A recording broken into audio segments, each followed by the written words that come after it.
I am live. I live.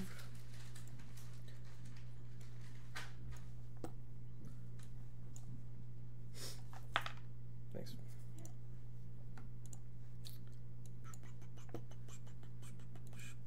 Ooh, I could also play Lies of P today, but I should beat Resident Evil 2 first. Shout out to the winter sale. That's pretty awesome. Nice little discount. Some good games. Yep, you're definitely first, bub. Congratulations. Oh shit, new Tearzu video. Tis lit. What up, Frozen Storm? Thank you for the 19 months.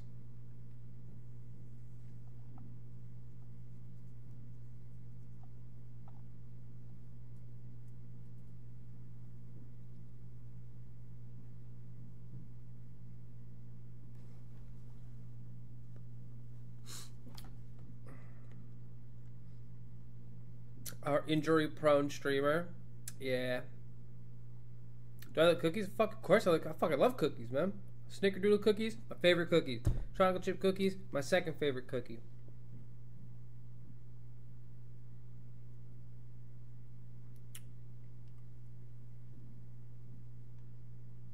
Yeah, I shaved. I was supposed to get a haircut, but I've been busy.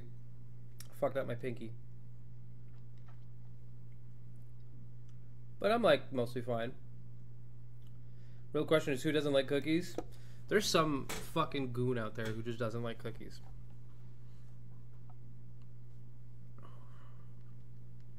But Ganon, I didn't look like Ganon. The heck?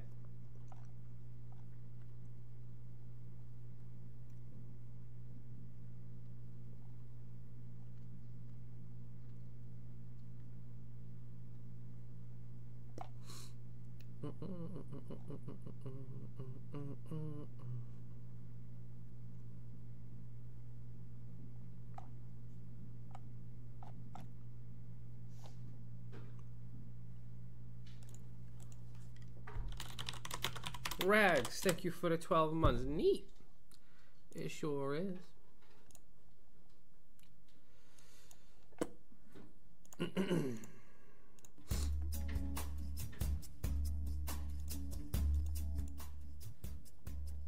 Oh man, Mick Clappin with the 14 months. Hype train. Guys, Christmas is like in 2 days. That's kind of crazy, no? The Nuke, thank you for the 2 months. Hey yo, what up, dude?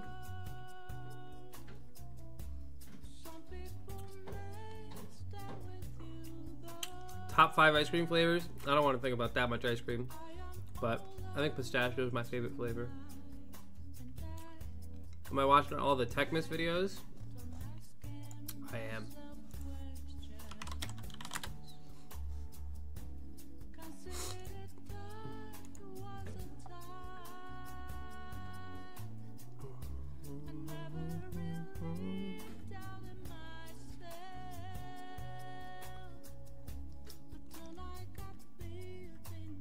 Even if you think any of the tech is useful, would you even use it? No, because tech is for fucking nerds and tryhards, and I am none of the above.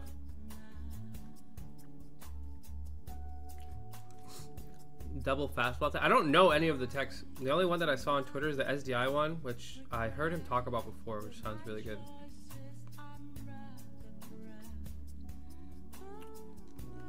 It's my first time on the East Coast. Catching your streams feel weird, but we out here. What's up, dude? Welcome to the East Coast, baby. That's where I am right now. Love the look. I hate the look. Dude, I need a haircut pretty bad. I shaved and I was like, all right, I'm gonna get a haircut today. And I'm on day 2 of no haircut and shave. But it's bad, dude. I got a lot of hair. It's gotta go.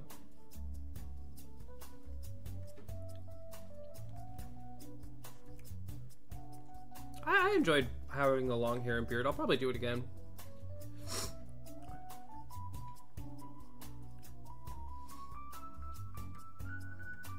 I haven't got a haircut since last year. Well, do you like it?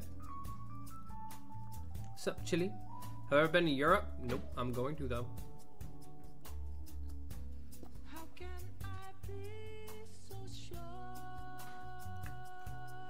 Will I rock a man bun? No. No, I don't think I could do a man bun. You would need a good beard to do a man bun. And I also just don't want to do a hair bun. East Coast is so goated and so mid, I am constantly confused. It depends on where you are. I like the East Coast.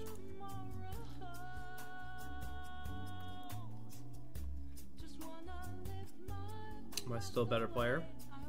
9 times out of 10.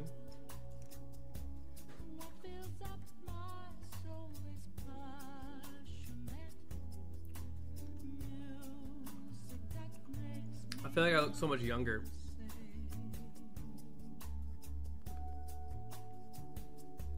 Did I shave? No.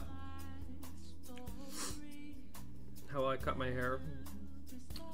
Yours, why do you ask so many fucking questions? Let me look at your chat history.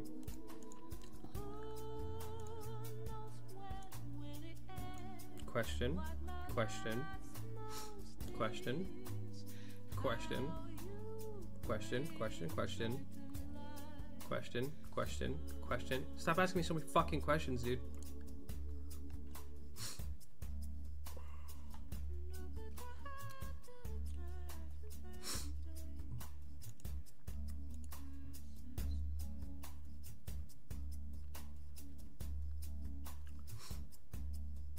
Beekeeper, what are you saying? What are you talking about?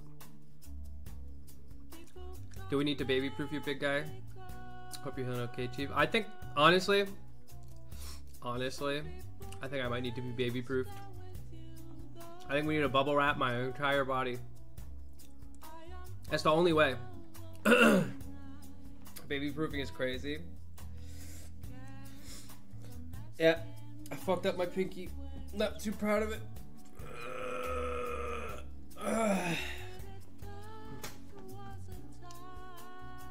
I need like a little bubble or something.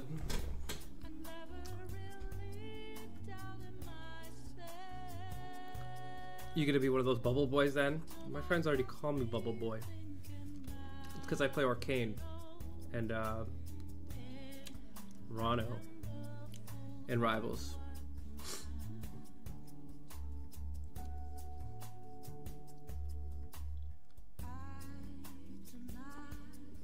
Have I been on the court since my leg? No, still not good enough for that.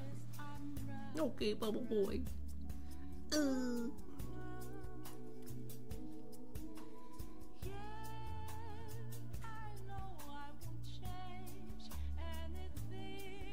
A Lethal Company joke?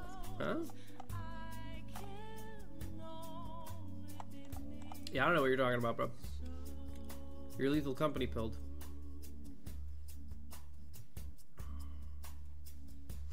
I'm so sad Sylvanos isn't getting added to Rivals of Ether 2.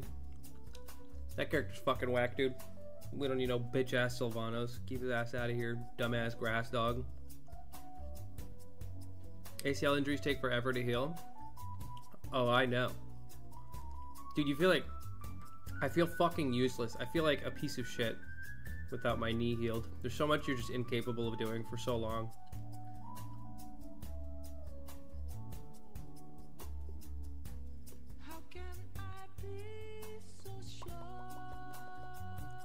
Are you going to play Rivals of Ether 2? You didn't even spell Ether right. But yeah, I probably will. Did you also fuck up your ACL, McClappin?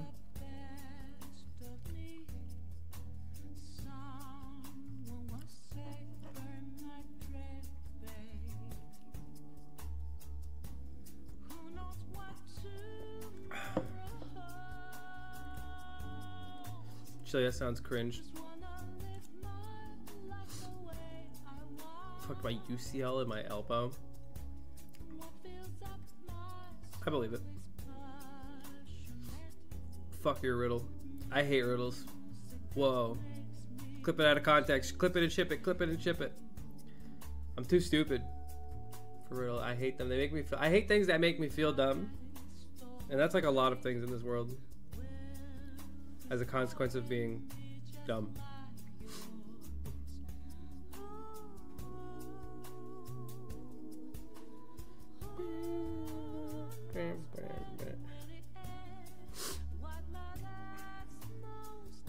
Turn on this auto mod shit.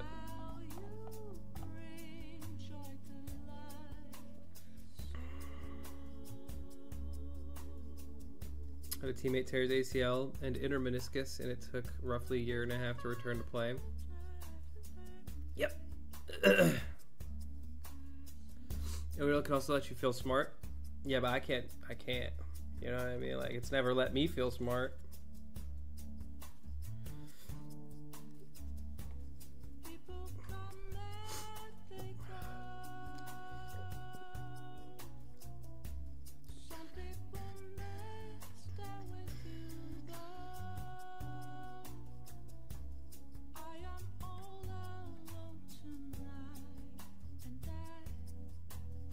Alright, so what I want to watch today is new tech for Smash Ultimate. That's right, we got new tech going into 2024. It's right, it's the year of giving. It is Techmas, presented to us by good old GimR, the guy who also founded what was it, like abusing phantom footstools and then slingshots. Yep, it's that guy.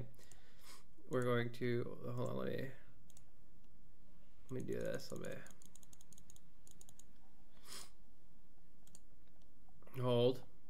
hold. There it is. Look, there he is. GimR's Lab. If you're interested in tech and things of the sort, you gotta subscribe to this guy. And we're gonna look in depth at each of the techs that he has revealed to us thus far, and we're gonna give our thoughts on it. How applicable are they? Is it gonna be useful to me personally? Stuff like that. Stay tuned. We're gonna watch it. So the name of the first tech called double shield canceling. With the help of these fine folks, show them some love. What's up, guys? GimR, the video game scientist from VG Bootcamp here. Welcome to Techmas, and this is double shield canceling.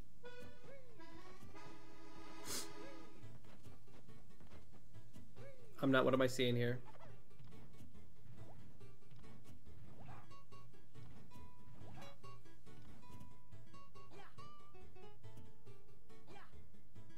So is the idea that you hold both shield buttons?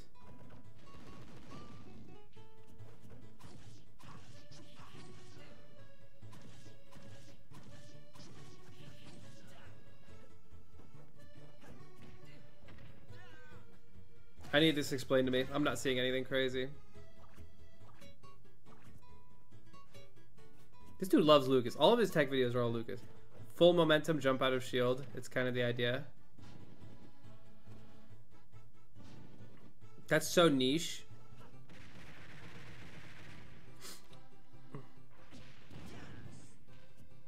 Oh, I've seen this before. Jump up, be out of shield instead.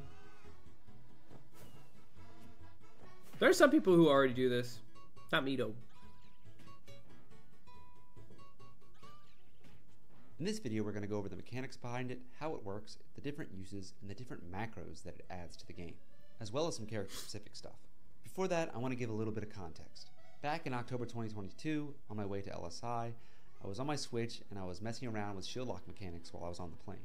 And I came up with a bunch of discoveries for it. Around the same time, Seabrick discovered this tech on his own, and he just recently showcased it online. Before he pushed it out, we jumped on a call and actually realized we had each discovered different uses for the tech. Now, I'd planned on using this tech as the opener for Techmas months ago before I even knew the credit that he deserves. So definitely go follow. First, I need to explain the mechanics around shield locking. In Ultimate, if you hold two shield buttons at the same time, or a shield button and a special move button at the same time, some interesting things happen. One, it locks you out of rolling and spot dodging, and two, it locks you out of jumping. However, it doesn't lock you out of your A button press, which causes you to grab, or your up B out of shield. That being said, if you go from a neutral stick position to left, right, or down, and then within 10 frames of that input, let go of one or both of the shield buttons, you'll still roll or spot dodge, which means the game is still recognizing and holding the buffer for those inputs. It's just locking you out of them. The same applies to the jump button. Although you're pressing jump while holding two shield buttons and it isn't coming out, the game is still recognizing the input. So, if you tap jump, and within 10 frames of tapping it, let go of one of the shield buttons, you'll jump the very first frame you let go of shield. You can also just hold jump, and the game will make you jump as soon as you let go of one of those shield buttons. The only exception for holding jump is that if somebody hits your shield, it resets the trigger. So you'll have to press and or hold jump again at any point after your shield is hit to reset the hold buffer. This makes instant double jumping out of shield, aka IDJ, way easier. This is because normally to IDJ out of shield, you have to press jump, let go of the jump button, and press jump again. 3 inputs, all within 4 frames. That is an incredibly tight window. But with double shield canceling, you can tap jump, and then within 10 frames release 1 shield button, and you have 3 frames to press jump again. It turns a nearly impossible input into something you can do consistently. This creates new movement options. So the other question I have is, why would I use this over parrying? That's how I feel about it. Because like the only time you're kind of like locking yourself into like hard shielding something by doing this tech, whereas you could just parry. Hey, it's Hannah. What up, dude? Damn, I really do that a lot. Thank you for the 14 months, Team Fundies. Oh fuck, it's Techmas. Have you been Team Fundies or Cheeser this year? If your ass has been cheesing, I'm not reading that one. Won't be bringing you any buffs. You've been Team Fundies. Expect your stocking to be stuffed with better frame data. So real. Shinrit G, thank you for the 9 months. His short hop and his fast fall IDJ almost have the same amount of airtime, but his IDJ goes way higher, which allows him to avoid certain attacks while still being able to do aerials at the same speed of a short hop. It also allows you to instantly turn around back air if you want, which is really cool. Now, double shield canceling can also allow for IDJ footstools out of shield, which can be very good for certain characters. Now, to be clear, when a shield is hit, you could always buffer IDJ out of shield with normal methods, because shield stun gives you additional frames for that buffer window. What double shield canceling does is it allows you to get a frame 1 perfect IDJ out of shield, even if you don't perfectly time it, as well as turning it into a single input macro, as opposed to mashing jump and hoping it works. Here's where things get interesting though. Remember earlier when I told you that the attack button doesn't get locked out when you double shield? Well, if you double shield, tap jump, and then within 10 frames of tapping jump, press A, your character will jump on the very frame you press A. Now remember, you're still holding 2 shield buttons. Then why is this happening? This is because even though the game is locking you out of the jump action, it's still reading the jump input. And double shielding doesn't lock you out of the attack input.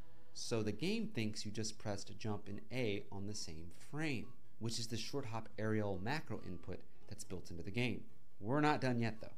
If within 4 frames of hitting the A button, you slide your thumb from A to jump, the game will read short hop aerial macro into jump, which is the input needed to buffer an IDJ aerial, which you could normally only do during combo strings or stun. And now you can just do it out of shield at any point. And remember, you don't even have to let go of one of the shield buttons. This might sound difficult at first, but this new macro is actually quite pragmatic. On a Pro controller, if you have ZL and ZR set to shield, and have L set to jump, which a lot of you do, and then have B set to attack, and A set to jump, all you have to do is hold both shield buttons, tap L, and then within 10 frames of tapping L, slide B to A. Again, very, very easy. And remember, this is a perfect IDJ so like that wouldn't really work. Very first frame, you're airborne, which for like Zero Suit do with full hop aerials. Because I was there instead. Super low out of shield options, which can lead to unique combos out of shield.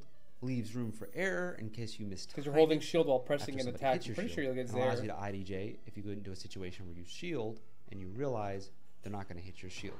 And if you're in a situation where they hit your shield and you do an IDJ aerial out of shield and they're able to shield in time, it's now harder for them to punish it compared to a short hop aerial. Here are some really cool examples of this in action.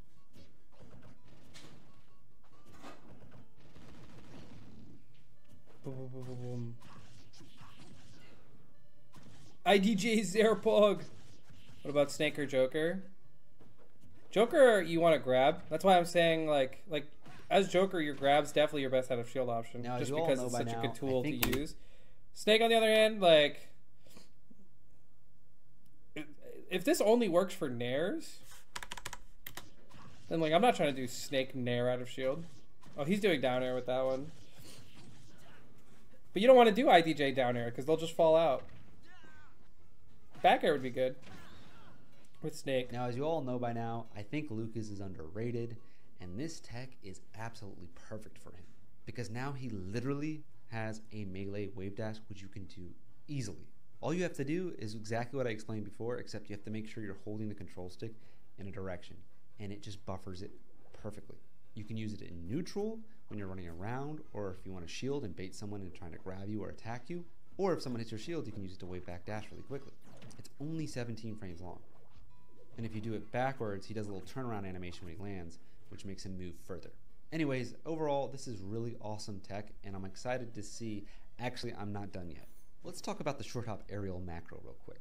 If you press jump, and then during the jump squat animation, press the A button, and then still during the jump squat animation, press up B, your jump squat animation will cancel into a grounded up B. But if you input the short hop aerial macro, and then press up B during the jump squat, it will not cancel. Instead, the up B will come out on the first frame you are airborne. And this is just because the short hop aerial macro is actually considered a different thing in the game. So as I said before, if you do the short hop aerial macro and then press up B, it'll buffer a frame 1 up B. Now just in general, I'm interested in seeing how this might help some characters with their combo game. Where that's what Chunky Kong was doing to me. He was doing a lot of random up Bs against me. But I want to explain how this applies to double shield canceling. All you got to do is hold 2 shield buttons and then up or diagonal up on the control stick. And only 17 frames long. That's what I thought too. That's a lot of frames, dude. You'll get that frame 1 up B out of shield in the air.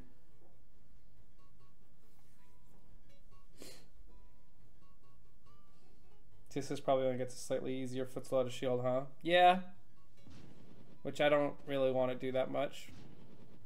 It's a little niche, but it actually is quite useful for some characters. Oh, and just as a note, if you do up forward on the control stick, your character will actually jump forward those first 3 frames, which means the first frame they're airborne, they'll actually be a little more forward, which can be helpful for out of shield options. And if you do up back, same thing, but your character will instantly turn around, which allows for some really interesting B reverse shenanigans. Here's some character specific examples where this tech can be strong.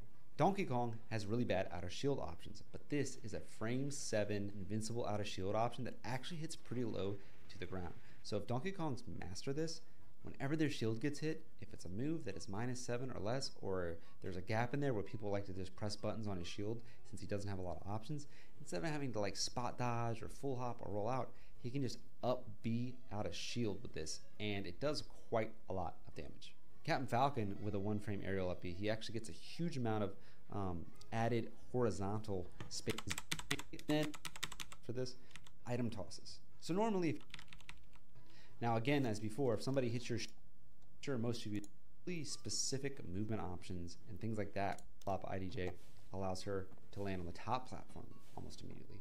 And like little nuanced things like that could actually like open up combo and pressure routes on shield and stuff like that. So it's kind of interesting. Also, like with slingshot, there's this really finagly way you can like dash forward and then do a full hop IDJ. That's the video. If you like it, consider giving it a like. If you really like it, so I mean, I think it's definitely useful tech for very specific characters, right? Like I think Donkey Kong, who actually struggles a lot with like that kind of shit, right? Like he has to deal with like people constantly crossing up his shield, and he has to rely on it like a lot. The only thing is, like, I feel like I would just like I said earlier, like I would opt to parry 9 times out of 10 in these situations. I wouldn't really like choose to hard shield, knowing that I'm gonna do like an out of shield option. I'd rather just parry and get something like a little bit better, right? Like I think it's very good for like very specific characters, right? Like he even said Donkey Kong. I think that was what was happening to me when I played against Chunky Kong. That shit was annoying. That shit was really fucking good. Shout out to Nair Nerfs for Zero Suit. Woo! She needed that. Being able to do full drift arrows is great too. Like again, like a Zero Suit example would be doing like a full drift forward arrow out of shield, which would be good.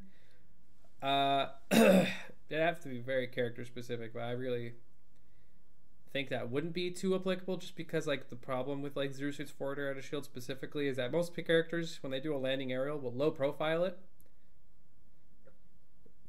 But rather just parry most of the time. That's how I feel. I do think it's a useful tech. I'd rate this one a 5 out of 10 tech. On to the next one. This one's ledge regrab traps.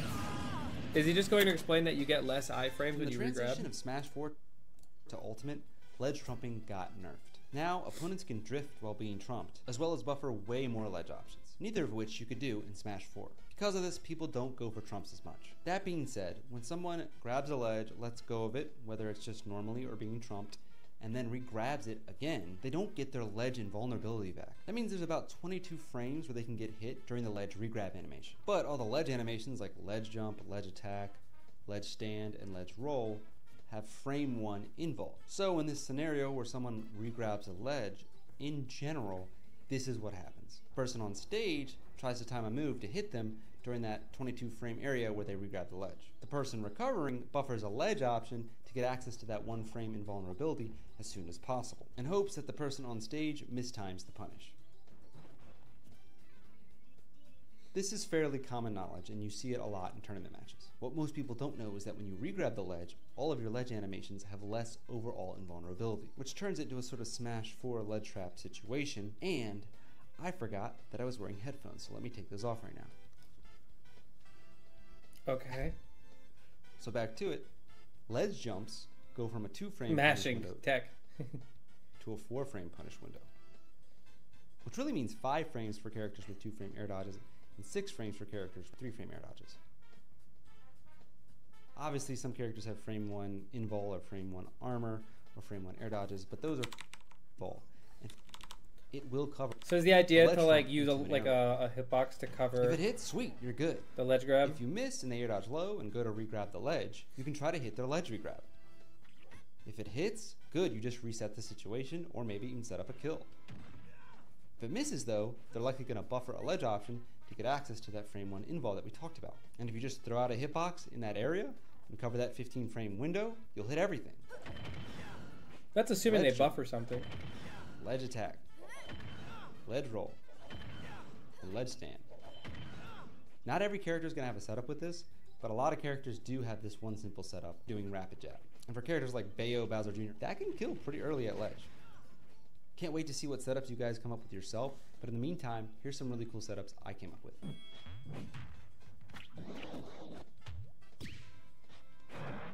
Yeah, attack getup wouldn't work there.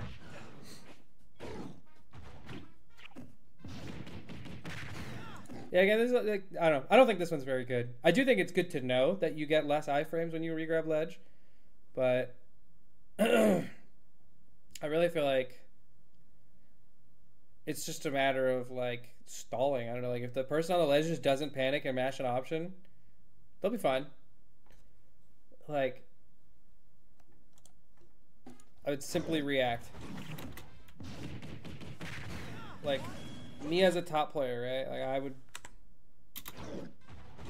I'd be like, okay, he mistimed his thing, so I'm just gonna wait, right? There's no real immediate danger. I can react to him setting up another down air. If he runs off in down airs, it'll sour spot. If he runs off in back airs, there's so much hit stun, I can just react and tech. So, like, I just wait and see what happens. That's why most of the time, like, it requires time to set up to hit somebody that's, like, regrabbing ledge most of the time. So I don't mind regrabbing ledge, like, 9 times out of 10. You have to have a very, like, specific tool that's really good at hitting below ledge. Like Donkey Kong's low angle F tilt, or, like, most sword characters down tilts, shit like that. Something like I see Dr. Mario right now. Like, he could down tilt ledge and then just up B me at, like, 80 and I die.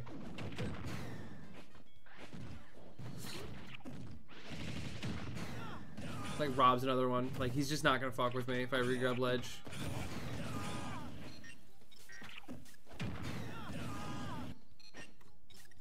Yeah.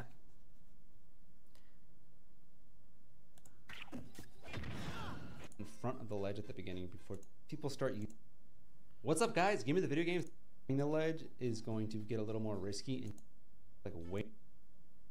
Okay, the next tech is called That's the shield video. shifting. If you liked it, consider giving it a like. If you really liked it, consider guys. And then welcome to another day. My guess is that it's going to be angling your shield This higher so that it hits your shield shield sooner.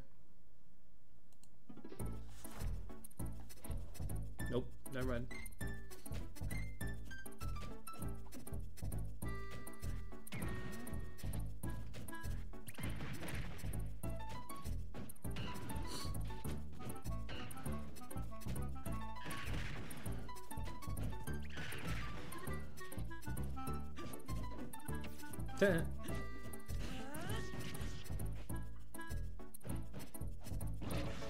Well, that's fucked up.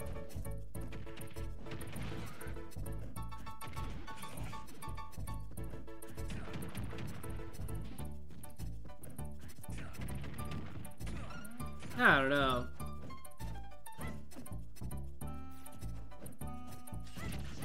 I don't like that. This seems like scrub tech, dude. What's up, Sharp? Thank you for the 38 months. Nice shave. Thanks, man. Like, it's just moving your hurt box so you don't get shield grabbed. But if I'm getting shield grabbed, bro, I'm spot dodging. Or I'm just mashing an option that beats grab. A few years ago, I made a video titled One Frame. In the video, I basically talked about how 1 or 2 frames could make the difference in escaping certain situations that would normally be unsafe on shield by using moves that destroy your hitbox on the very first or second frame. Shanoa commented on my video and said you can basically do the same thing by shifting your shield away from the opponent. And boy, were they right. Even though shields come out on frame 1, every character has a shield animation that affects where their hurt box is and how susceptible they are to grabs. This is common knowledge, but if you hold 2 shield buttons to lock yourself out of rolling on accident, you can actually move your shield around, which shifts your hurt box. And remember, your arms cannot be grabbed. Here's the thing, if you buffer a shield shift during another animation, your character will still go through an animation, but on the very first frame, their shield will be tilted all the way back. Now, this hurt box shift varies from character to character, and also it depends on the direction you pressed on the control stick. Some characters barely move, while others shift around a lot. Also, even though you're moving around like this, you're still technically in the same spot. So if you do an out of shield option like a grab, you'll shift back to where you started. With all this information combined, you can hit your opponent's shield with a -6 to -9 move, and technically your move can be even safer. And then buffer a shield shift back so if they do go for grab, it whiffs. If they grab, you can grab back or do a quick out of shield option. If they spot dodge and you assume they're going to go for a spot dodge cancel, This isn't Z-axis bullshit, it's just hurt box shifting. If they do a short hop aerial, often you can punish it with an anti-air if your character is fast enough and their short hop is high enough. If you really want to, you can just release shield and time it to once you know their grab will whiff, and if they grab, you can punish way harder. If they do a quick aerial out of shield, you'll still shield it and buffer a shield drop, which can lead to a stronger punish or just an aerial out of shield. Heads up, the example I'm showing here is an option select. I went for the forward smash assuming they did a standing grab, and the forward air hitting my shield ate the original forward smash input. If they do a delayed aerial, you might even... Can you do pivot grab out of shield? No, you have to be running to do a pivot grab. Point is, this opens up some more reactable options and layer 1 of shield pressure. To be clear, the options you have are matchup and character dependent. But in a situation where you were gonna shield anyways, there's almost no reason not to do this, as long as your shield is healthy. Here's some cool examples of character shield shifting in situations. Here's what I think. If you shield after hitting someone's shield, you're a freaking coward and you're a baby. And you shouldn't even be hitting my shield in general. Because you're scared of getting hit, you fucking pussy. Look at thank you for the 35 months. I'm at work and can't hear, but heal up that pinky? No. Stupid idiot. God, glad he can't hear me. Yeah, this one's even more niche than any other two that we just saw. Like,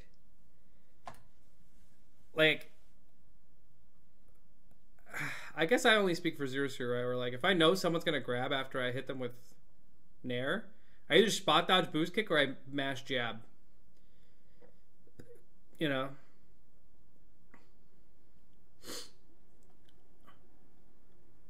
And also, like, most of the time people choose these options, they're actually not reacting to them hitting your shield. They're going to do this forward air regardless, because most people are bots and idiots. So, Frame one jab privilege though. Yeah, I know. That's why I'm saying it's probably like I'm saying that because I'm a zero suit player, but like most people will just like react the same exact way if you even go next to their shield, right? Like good example right here is raw players love rolling out of shield or love forward airing out of shield.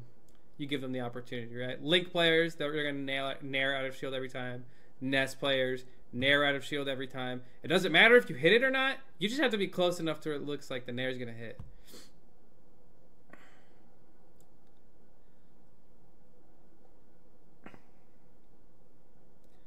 Yeah, my fellow tether grab enjoyers, we simply this mix will never work on us because we simply do not grab out of shield. That is not an option. I don't know. Like I said, I understand where this is coming. This would work versus like low level players for maximizing punish against low level players, which you really shouldn't need to do if you're playing against bad players. You can just probably outplay them if you're better. If you're garbage, have fun. If you parry after hitting someone's shield, are you still a pussy? No, it's actually a complete and total flex, and it makes you goated if you parry while hitting someone's shield. Like fish fry parry. I actually do that against Peach players a lot. I'll hit the back of their shield, and I'm like, I know you're going to back air to shield, you simple Peach player. And I'll just flicker my shield, and I get the parry every time.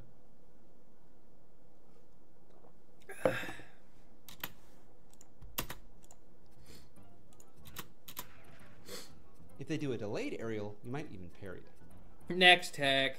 Ledge slip macro. What's up, guys? Give me the video game scientist from BG Bootcamp here. Welcome to another day at Techmas, and this is the ledge slip macro.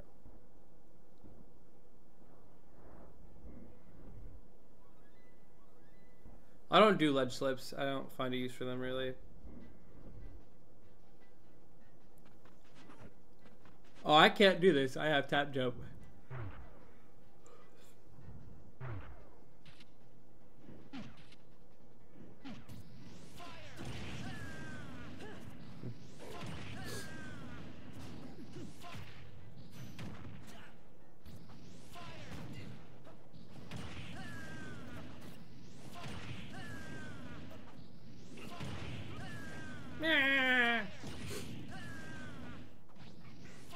This is music to my ears.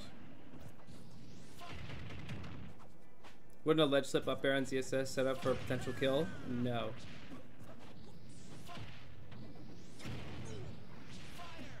Sephiroth definitely would get a lot of use out of this. With his counter, with his ridiculous aerials.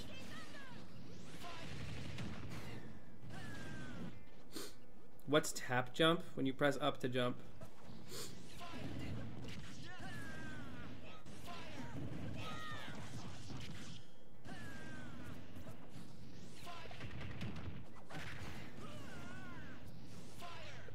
I would not call those aerials ridiculous.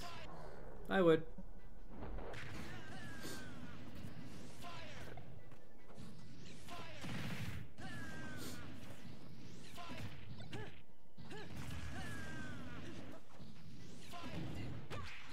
Alright, I get the idea. What the? If you're going for this, you suck. Talk about ledge slipping, the mechanics behind it, my new method, and how to apply it. One of the most annoying things about Ultimate is how explosive running off a platform a ledge can be. With running, you go really far.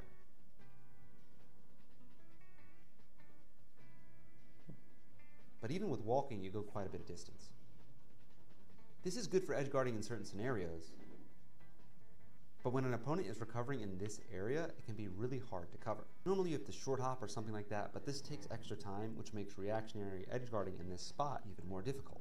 Over time, we've come up with different methods of ledge slips in order to cover this space. First, we realized you can run at the ledge, buffer a tilt, and then hold towards the ledge, and then hold back real quickly.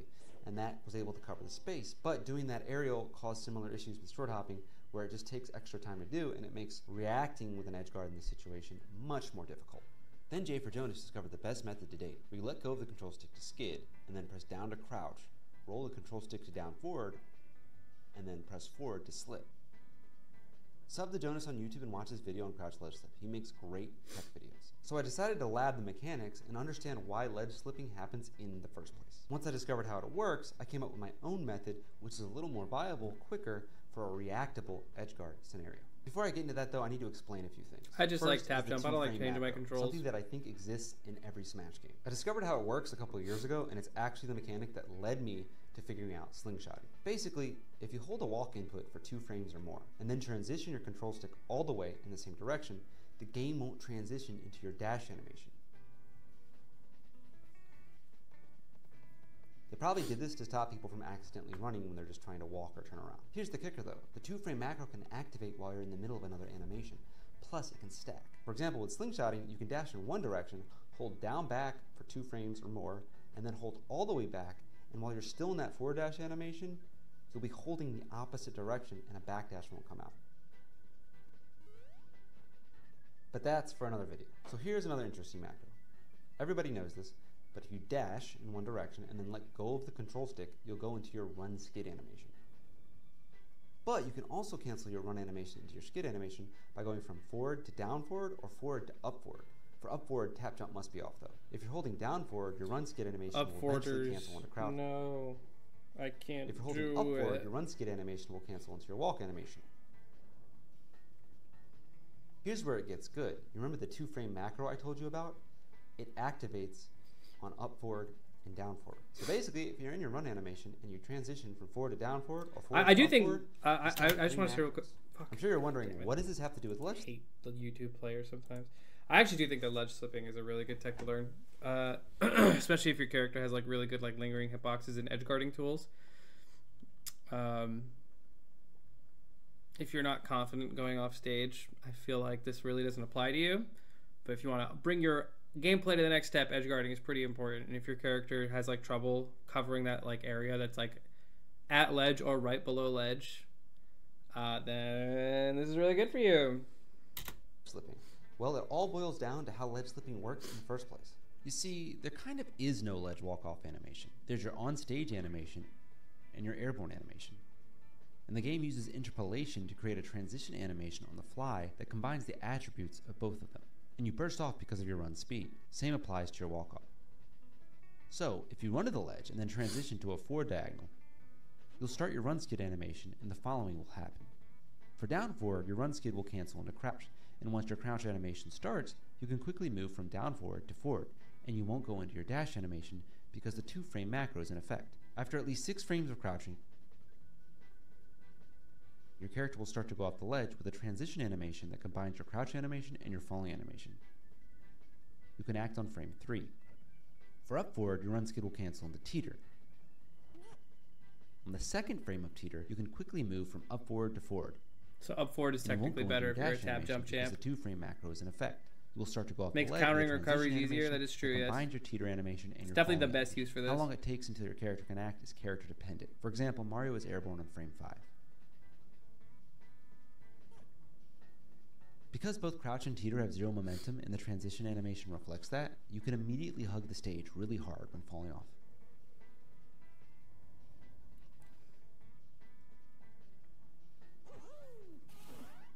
See, the reason this wouldn't be good for Zero Suit is because if I just hit somebody with forward air 1, because forward air 2 won't hit, then cool, man.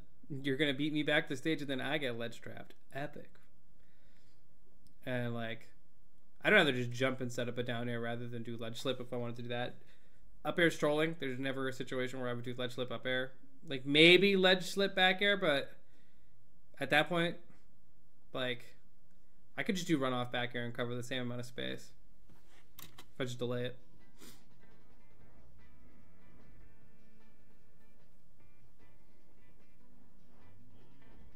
But not applicable for Zero Suit, definitely applicable for a lot of other characters. Would recommend learning this one.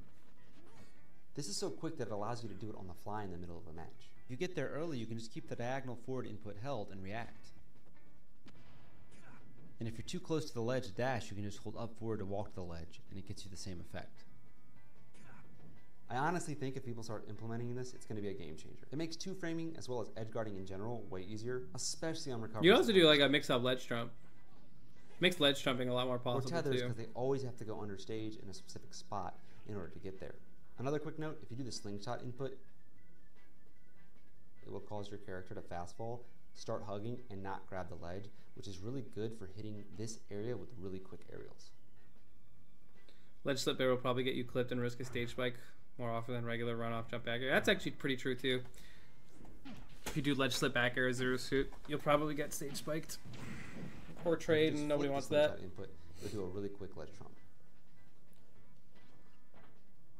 And just to show you how close to the ledge this puts you, certain characters can instant land their aerials.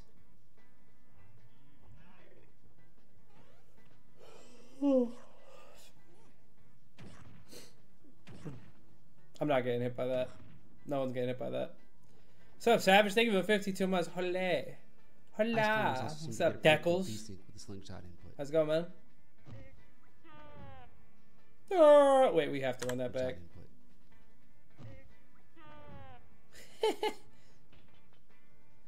Have not been keeping up with any Smash streams. I've been playing P+. Now play with a friend. Oh, hell yeah. What character are you playing in P+?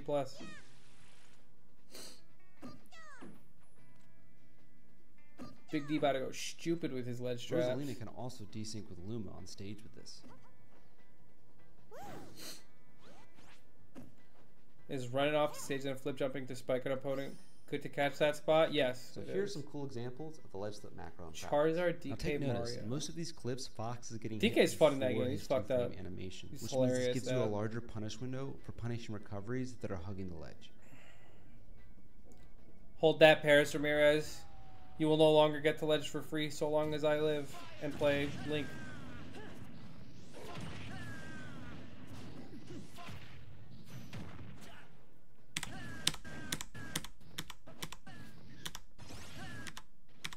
Opponents recover.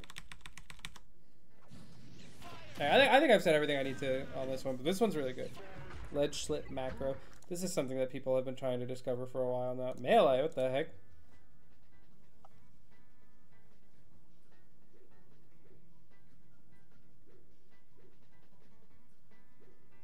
It makes instant wall jumping way easier though.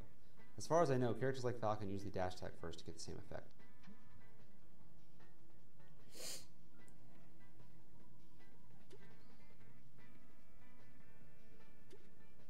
Another way you can set this up in Melee is by doing an aerial next to the ledge and holding up forward while the landing lag cancels.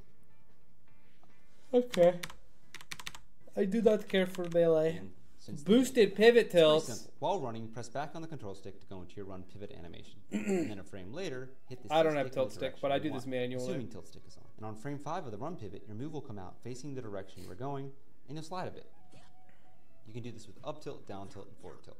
I noticed when doing a pivot cancel, I felt there was some inconsistency on how far I slid. So I decided to hit the lab and look into the mechanics behind it, and I figured out how to maximize your distance, which I've coined the term boosted pivot canceling.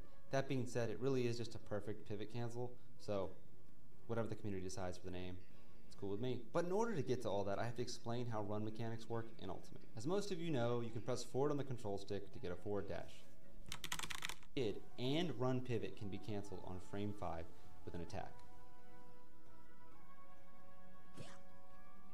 If done perfectly, you can attack on frame 16 of your initial dash, which is 1 frame later than a normal dash canceled attack. I'll get back to that later. Here's where things get interesting.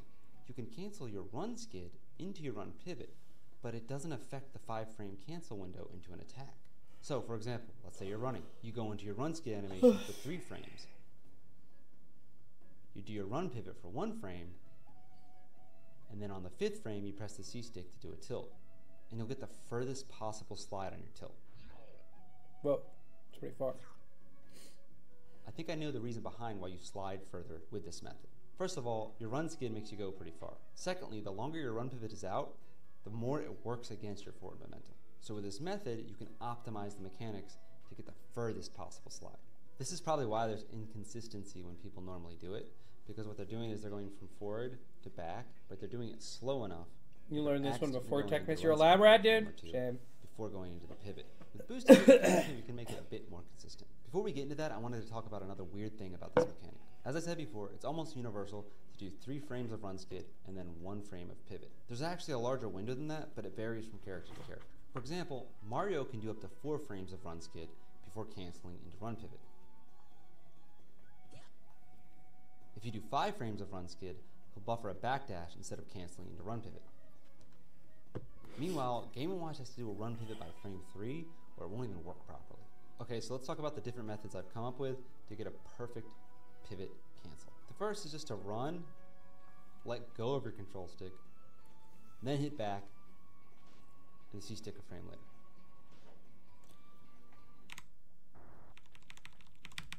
Do this. This quarter circle method is also the way to get a boosted pivot cancel into down smash or up smash. If you just press A at the right time. All right, so my thoughts on this one, very useful.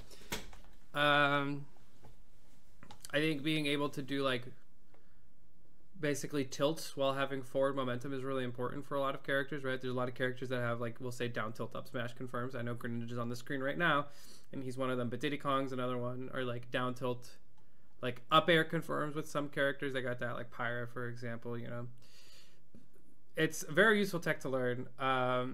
Not everyone will get crazy use out of it. I think Zero Suit doesn't really get too much out of it. The only thing I can really see that's useful for this is like doing a boosted F tilt to catch someone's landing, or just stuff like that in general. It goes surprisingly far. Yeah, Marth F tilt, anything you want to reach just like a little bit farther with.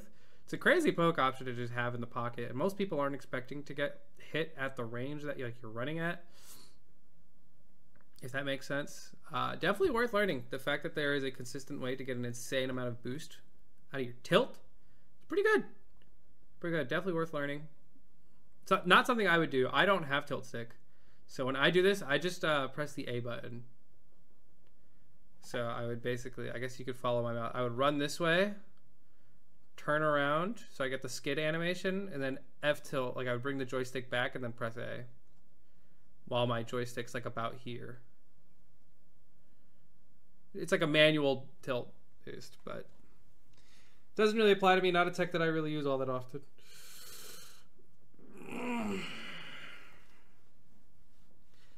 Am I variety gaming after this? Probably playing a little bit of Resident Evil.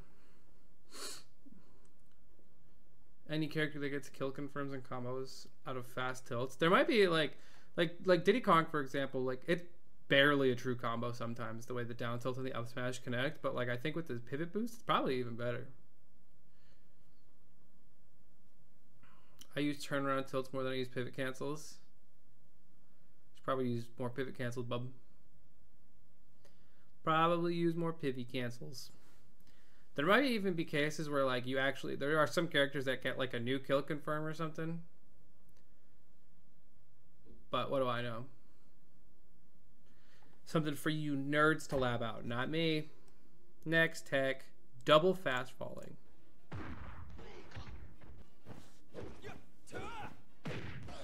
This is double fast falling. Is he gonna? Okay, so I think the mechanics behind this is the fact that when you start an aerial, you stop fast falling, but I guess if you hold diagonally, you won't continue fast falling, or you will continue fast falling instead of stopping.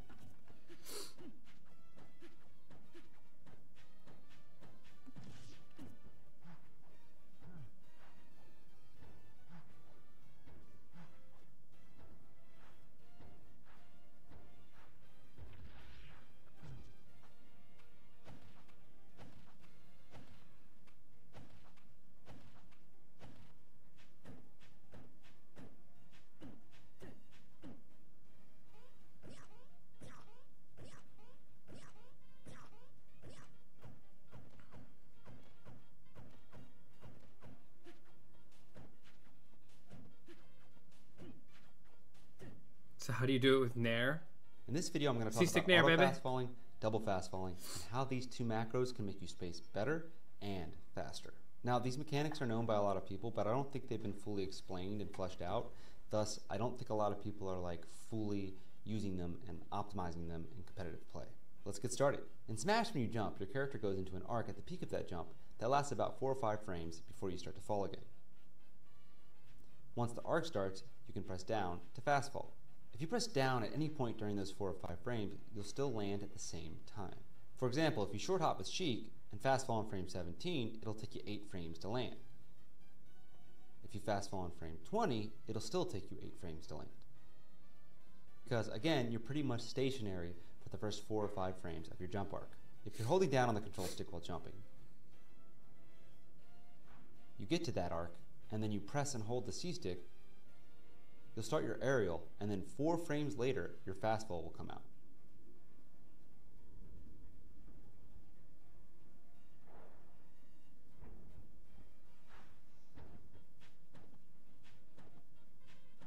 If you flick the C stick really quickly, you can get the fast fall to come out as fast as frame 2 of the aerial.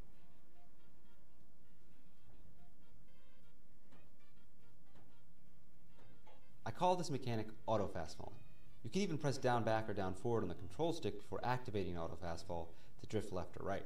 You can use this to get perfect spacing out of aerials with short hop or full hop. For example, with Byleth, if you do a full hop and then you do a flick forward air with auto fast fall, you'll pretty much get perfect spacing every time.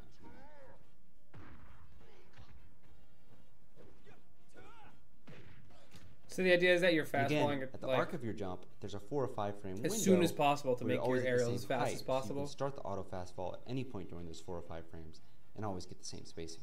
Obviously that can get predictable, so don't spam it too much. Oh, and by the way, you cannot auto fast fall with nair or down air. If you fast fall and then do an aerial or a special move, you'll go back into your slow fall. This next part is where things get a little more interesting. You have to if you press fast down fall, again. but keep the control stick held down, then input an auto fast fall aerial with the C stick, you'll go into your slow fall for a few frames, and then the auto fast fall will cause you to fast fall again. I didn't know you could just hold down. I just re-input the down every time.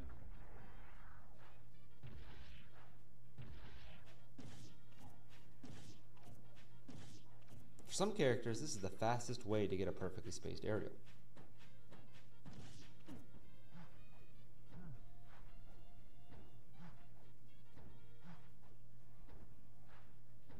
Hit fall at home.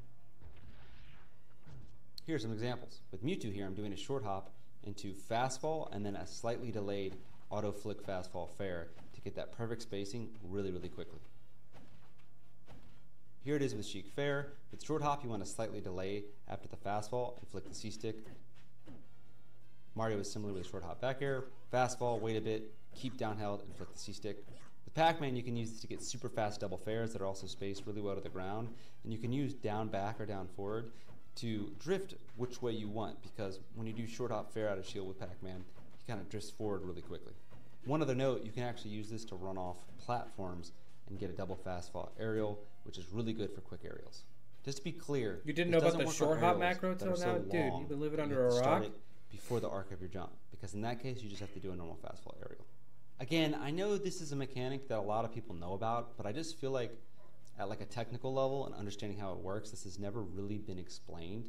And because of that, players and pros, etc., have not really been putting this into their game and optimizing it in a way that lets them move a bit quicker, because this could lead to better spacing, better neutral, combo follow-ups, etc.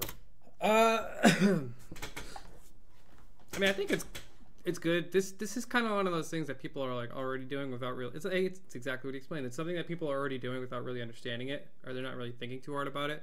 Like I said earlier, I kind of just manually fast fall each time I do like an aerial, which is fine with me. I mean, like the little bit of time that it takes to like get to the ground doesn't really matter to me. I feel like saving those like 1 to 2 frames isn't really that important. The other thing that I think is important to take away from this, if you don't already know, is the fact that when you're fast falling and you do an aerial, you have to re-input the fast fall if you want to fast fall and do the aerial. There's a lot of situations this can be applied. If you're trying to avoid reversals on ledge where like people are trying to like fuck with you, it's a good way to do it. Spargo does this a lot when he's recovering. He'll do like a forward air trying to come back to stage, trying to swap people away, and then he'll fast fall so that people leave him alone. Doesn't really always work out that way. Auto fastball will make it the same timing every time, so it's a good thing you do it manually because it naturally mixes it up. Yeah. I don't think like doing it manually is necessarily better for that purpose, right? Like it's probably good to always be fast. Whenever people would like ask me for advice on like, oh, how do you play so fast, or like how do you like whatever.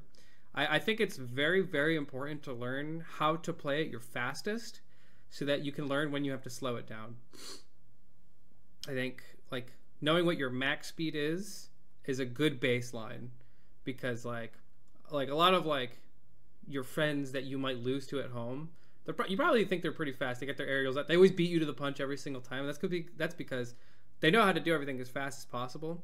But once you like adapt to that pace and like you start beating them and they can't mix it up, like it becomes a back and forth with your friend, and it's no longer one player is better than the other. Berkey, thank you for the 4 months. Merry Techmas to all, and farewell to Beard and Mars. Goodbye. Yeah. Definitely good to just know or have in the pocket. You know, I don't think this is like a mandatory tech, and I think calling it tech is a little bit of a stretch. That's just me. I also lose to my friends because they know literally everything about my playstyle. Sure, man.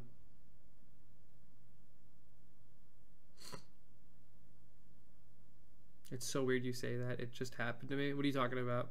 What just happened to you? This is not your last question, Lars. Don't fucking lie. The auto fast fall was tech? Can you call holding down and doing an aerial tech, though? Can we really call... Are we so tech-starved that that's tech? We used to have shit like Dacus and, like, glide tossing. Is holding down and doing an aerial tech?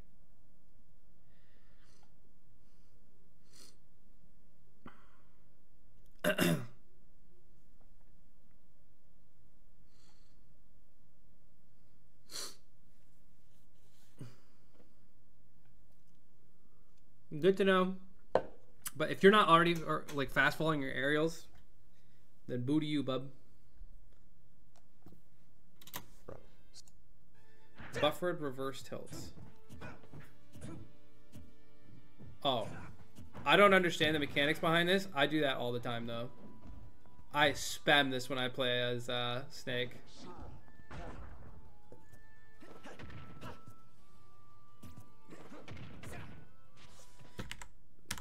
What's the joystick input here?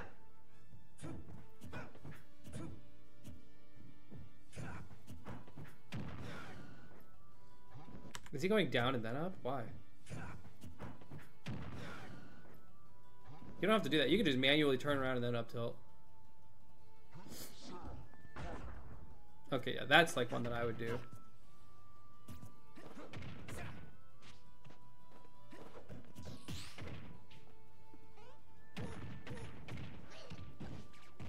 What's up, guys? Future about this merch drop I'm doing to get this logo made. The actual hoodie's a little darker, the logo will be a little bit bigger, and /GimR. Before we talk about that, let me quickly get into dash mechanics real quick. Kate. This is definitely something that's very character specific. That's good, but it's very good. That's very good for calling out like roles, right? For like Roy specifically. I just tried to fast forward the video. What's up, Bank?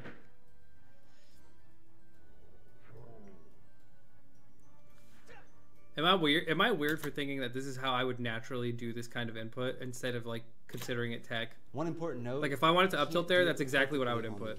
On a GameCube controller, it has to be like 1 degree lower or 1 degree higher, because for some reason that gives Hope you have a Merry Crimbo, One brother. really cool thing about this though is that because it follows the rules of Slingshot, if you buffer it, you get an extra 7 frames to get your This is control also stick how I in the do right it. Yeah, spot it just makes sense. before doing the tilt, which makes it a lot easier. Now that we know the how, let's talk about different situations where this can be useful. First of all, just in neutral in general, having faster access to an up tilt or down tilt facing your opponent, Roy will actually punish the roll. First Joker being able to shield the down tilt in time. If Joker does a drift nair out of shield towards Roy, it'll whiff and be -1, which is almost even. First being -9 and further away, giving Joker advantage. On spot dodge cancel F tilt, it'll whiff but be +16, which leads to a punish. First +8 and further away, which means you'll have the advantage but you can't straight punish it. On shield drop dash attack, Roy's down tilt will hit first getting beat out by the dash. These are good examples. This is just one example, and I hope it shows you how versatile this could be when it comes to shield pressure. Now, I know I just used backdash as an example, but buffered reverse tilts can be used in any situation. Another great example is spot dodge canceling. Normally you have to wait an extra 5 or 6 frames for the spot dodge to end, do a frame perfect pivot into the tilt to get this to work. That's what I But do. with a buffered reverse tilt, it comes out 5 or 6 frames faster, plus your invol covers you for a longer amount of time. Check out the scenario where somebody hits the back of Snake's shield and then tries to do something afterwards. Normally, if you just try to do a spot dodge turnaround up tilt, you wouldn't be able to punish in time. But with a buffered Unless you're reverse dummy up tilt fast. out of spot dodge cancel, it's a straight punish. Same with Fox up tilt. You This is could like you could also do that on shield stupid drop to too. do. You can do See, these spot buffers out of dodge anything that has cancel lag. is on like frame 18, meaning the up tilt. Like hits on your like shield stun you 21 or could 22, buffer out which is of. so fast. Like This can also hitting be their used for shield better you can block buffer strings out and of. combo starters. For example, in this situation where a Fox does a light nair on Mario's shield, if he did a normal turnaround up tilt, he would get grabbed. You just have to have like With a window buffered to reverse buffer up shit. tilt, he hits Mario or trades with him. Normally he'd do this after it. That extra 3-frame punish window, it allows Fox to, in most scenarios, either beat or trade with the I wanted next to do hit a second multiple. parry there. There's another cool macro with a reverse down tilt. You can fast fall an aerial and use the correct spot on the control stick for the fast fall input, making the buffered reverse down tilt for the. I really, really like it because you guys in the. My thoughts, honestly, that's like a 9 out of 10 tech. Yeah, I feel like that's something that most of people should already be doing. Shield pressure is such a huge part of Smash. Like you should know. Like, if your opponent is trying to mash bullshit out of shield, you should know if you can fuck them up for that. And one way of doing that is just straight up beating them to the punch, depending on what they choose to do for their option. There have been like layers of mind games for that kind of tech, kind of already discovered. It's kind of been going on for a while, and like Fox literally specifically does it a lot, right? We all play against Light a lot. He'll just nair and then like mash up tilt on your shield, and most of the time it's like pretty hard to get around, but like some top players will just raw parry that up tilt and do like forward smash or something. Like, it's kind of cool to like have it be easily visualized for you guys now that you can actually see. But like, I know shit like that just like happens all the time. Yeah, we all play against Light. Hell, I'm playing against him right now. Dude, that's weird. I'm also playing against Light right now. Hey, dude. That's just one example. Definitely usable for a lot of other characters. Character specific though. Sometimes you're better off just like parrying once you hit someone's shield, like I mentioned earlier. Very, very situationally useful. I would say if you see a top player of your character doing it, just copy what they're doing. It's probably a good reason for it. Next day at Techmas. What's up, guys? Give me the video game scientist from VG Bootcamp. There's here, no and welcome what to it, that's the too many final words. Day of Techmas. It's finally here. We did it. We made it through 10 days. Ashwalk SDI.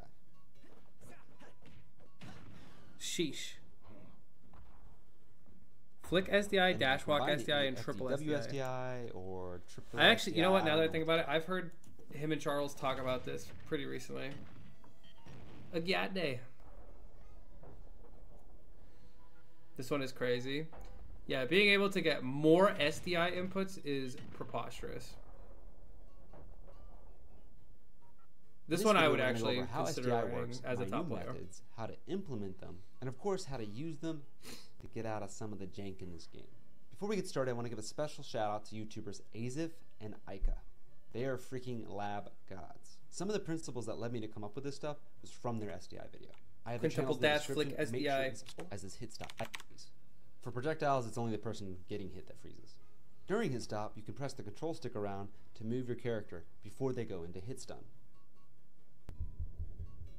These little white flashes indicate inputs of SDI.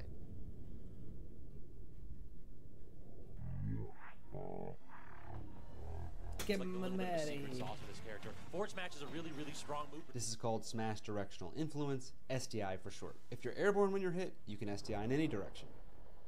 If you're grounded when you hit, you can only SDI left or right. There are some exceptions though. I didn't know that. SDI can be used to escape combos that are otherwise guaranteed. The goal of optimal SDI is to get as many inputs in the direction you want to go before hit stop ends. In Ultimate, you have to press the control stick in a direction, let it go back to neutral, and then press it in that direction again in order to get multiple inputs of SDI on one attack. The community has found another way to SDI optimally, which I call mash SDI, but we'll get to that later. How well you can SDI a move is based on two things. The first is how many frames of hit stop the move has. More hit stop means more opportunities to get an SDI input. Plus, generally speaking, every 4 frames of hit stop This is a you universal tech, you yes. get 1 extra input of SDI that you can input during the entirety of hit stop. Now, the amount you move per SDI input is also based on the control stick. I believe there are technically 16 different controller press directions you can SDI. The 4 cardinal directions, up, left, down, and right, you'll move just about 2 mini training mode blocks. Technically, it's about 1.85 to 1.9 mini blocks. Here's Diddy's head for reference. Most moves have a 1.0 multiplier, which you see here with the 2 training mode mini blocks. If a move has a 2.0 multiplier, you'll move twice as far per SDI input, so on and so forth. Diagonals will give you just about 80% SDI distance in both cardinal directions that the diagonal sits in between. The midpoint between a diagonal and a cardinal, which I call a half diagonal, gives just about a full Normally when I SDI Steve stuff, I'll go like this. I'll bounce between these 3. of SDI in the cardinal direction that it's closest to, and about 30% in the direction of the diagonal.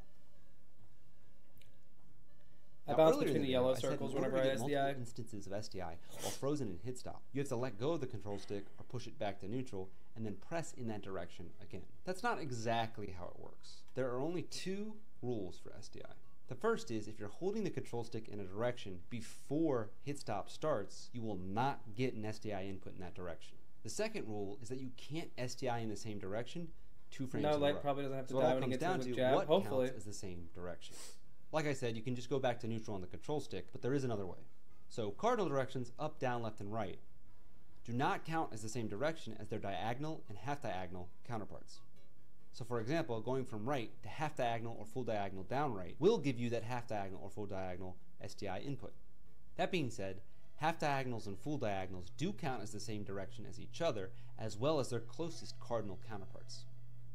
So if you're holding half or full diagonal down right and move to right, you won't get an SDI input.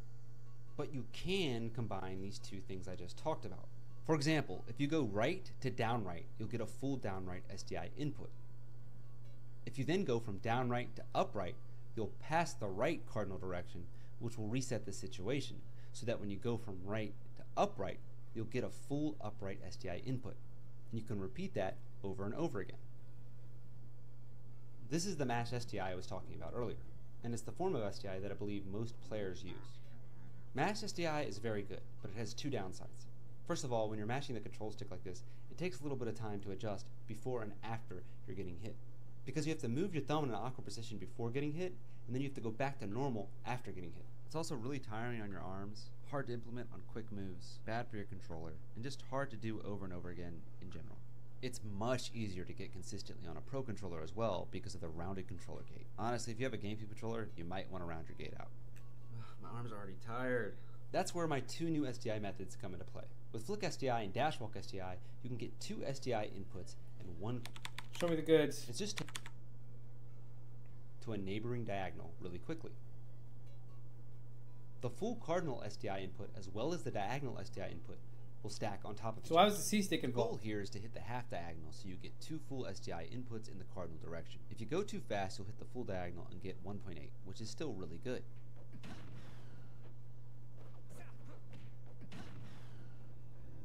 Bro is buffering SDI while he's hitting someone's shield. That's so Smash Ultimate. If you get proficient with Flick SDI, you should be able to get 2 SDI inputs within 2 to 5 frames. Now let's talk about Dash Walk SDI. Dash walking is simply just dashing forward, keeping the control stick held, and within 4 frames, flicking down or up on the C-stick. This makes it so you stay in your dash animation and don't transition into your run. What a lot of people don't know is that the input for a dash walk is actually 2 dash inputs in a row, which technically means the C-stick flick is somehow adding another dash input even though you're not letting go of the control stick. Doesn't this technically mean this works with SDI? And it turns out it does. So to dash walk SDI, you want to anticipate when you're going to get hit. And while you're in hit That's stop, pretty cool. hit the control stick in the way you want to SDI, then flick the C stick, and while the C stick is being held, you'll technically be in a neutral stick position. And when it flicks back to neutral, you'll get another input of SDI in the direction the control stick is being pushed.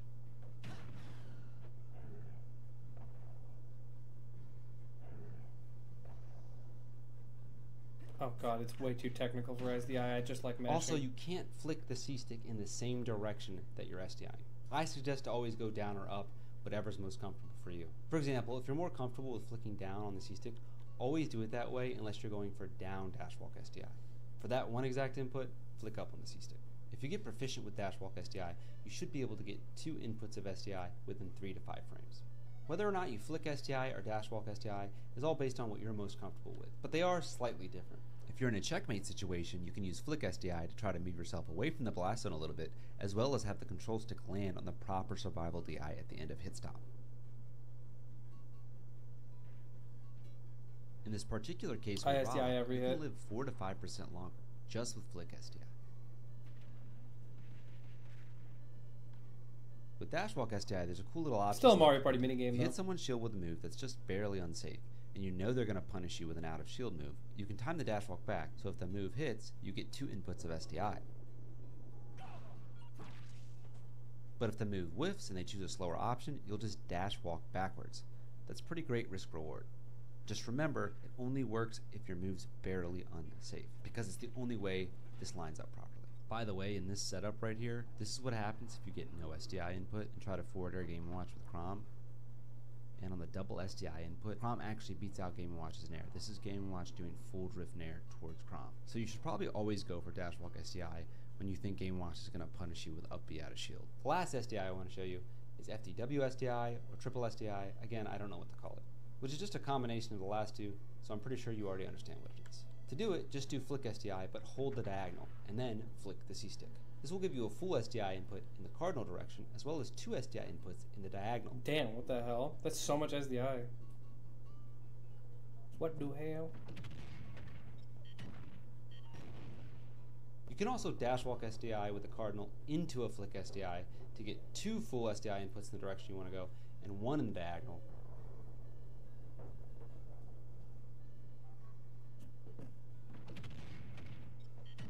And both versions are harder to time than flick SDI or dash walk SDI alone. And I suggest you only go for it when you're going to get hit by a move that has a significant amount of hit stop, at least 14 frames or more. Before I get into examples, I want to briefly talk about Smash Stick. Unlike Tilt Stick, it actually gives you an SDI input of 83%. So you can do dash walk SDI a little differently to get 3 SDI inputs. Smash Stick for a half W. diagonal with the control stick, Smash and Stick the opposite half W. diagonal with the C stick. The 2 control stick inputs will give you full SDI, and the C stick press will give you that 83%. This is really strong. You can also triple SDI with C stick smash by doing flick SDI into a diagonal and flicking the C stick in the opposite diagonal. You'll get 4 SDI inputs, so I guess it's more like quad SDI. He's saying a lot of numbers, and I'm not gonna lie, I haven't really been listening. I've just been watching. Lastly, I most want to go people over probably Steve's hit jab that just to show point you how too. versatile this SDI is. Dash walk SDI, control stick, and what aerial you want with the C stick. So that when the jab hits you, you get the SDI, and if the jab whiffs, the dash walk SDI input will cause the aerial to come out. For example, Nice. here with Mario, I do dash walk SDI in the full up and in diagonal, and use back on the C stick. So I get the dash walk SDI on hit, and as soon as the jab whiffs, the dash walk input gets me a back air. Here are some other examples. Ladies and gentlemen, Light will never lose to another Steve because of jab. If it whiffs, It is lit. to buffer a turnaround up tilt once I get out. Insane. He better learn this shit. He's gonna learn it. Hey y'all, Future Gamer here. I just wanted to say I tried to figure out solutions for SDIing Steve's nil combos, but it was just too hard for me to set up to learn. I will say though, up tilt has like 10 frames, which means using dash walk SDI should be really strong. You probably want to do it up and away from the from the axe. By the second and third axe hit, you might be able to. No, he's just gonna be also off to do a stage, quick maybe. TLDR of the video, flick and dash walk to fire a gun to make sure you don't accidentally dash before getting hit. DK's forward smash has like 1/2 a second of hit stop, so it's a great way to practice since you can start the input slowly, then practice getting faster and faster. Key mistakes to look out for: don't input before DK hits you, and also don't accidentally input crouch during hit lag. The goal here is to SDI left. After getting hit, crouch to see where Fox's foot lines up. If you get no SDI, it'll be right here. I'll eventually have a doc in the description that explains where your foot should line up if you're doing each version correctly. And with that, Techmas now comes to a close. Thank you all for the support. I'm proud of myself. Do all. But yeah, that's the video. If you like, Yeah, I feel like that SDI tech is specifically good against like Bayonetta and like Steve, and that's it. This is tech specifically for Steve haters, so that makes it a 10 out of tech for me. 10 out of 10 tech. 10 out of tech. That's a good one. I like that. So you just start SDIing before you get hit. Not necessarily. I mean, if you're getting hit, you can SDI. If you know you're gonna get hit, you should be buffering SDI, which is a crazy concept when I say it out loud, but that is the way it is. But yeah, I think it's literally specifically useful for like people who are sick of losing to Steve. That's about it. If you don't want to get comboed by up tilt or jab anymore, stuff like that.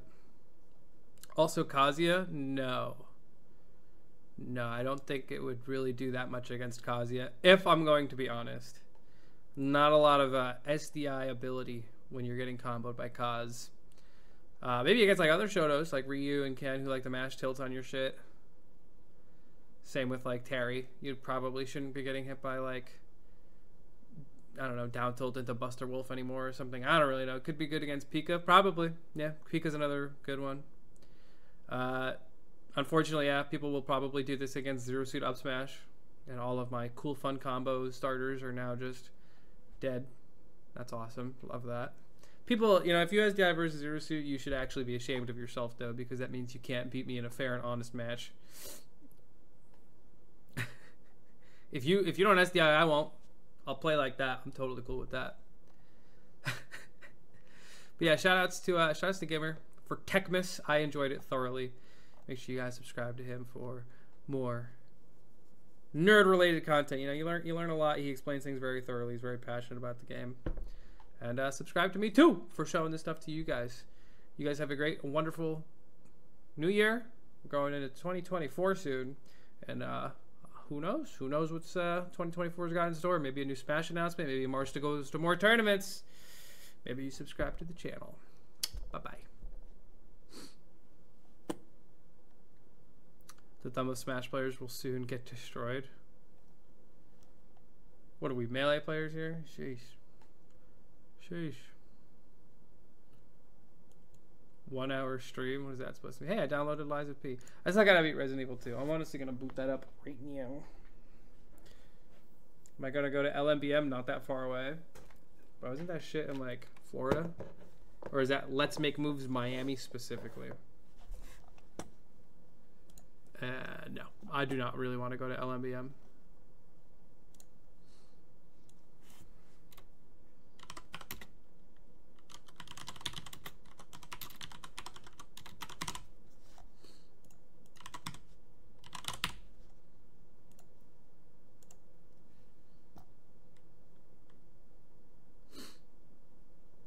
LMBM is NYC. Oh. Cool. I'm not going. I've been playing the finals and it's so good. Isn't it like a Fortnite clone, or am I being a simpleton?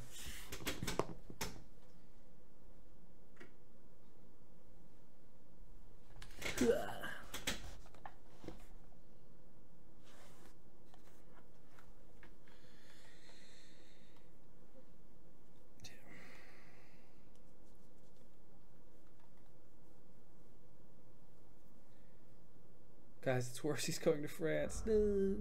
Save Mars. This shit not working. Hello?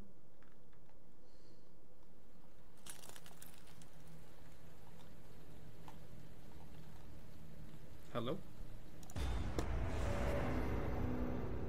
Oh, this might be loud.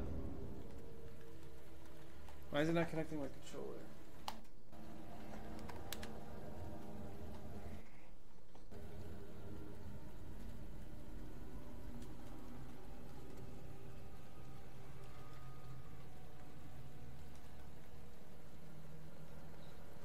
Elements of Warzone 2. Oh, awesome. Great games all around.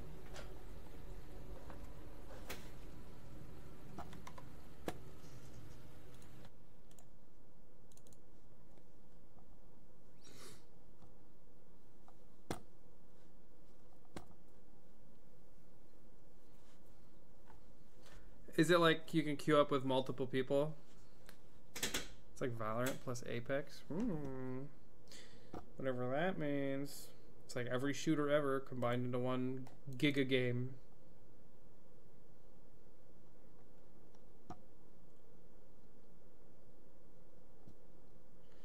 Later, Scarlet Sword. Thanks for coming through.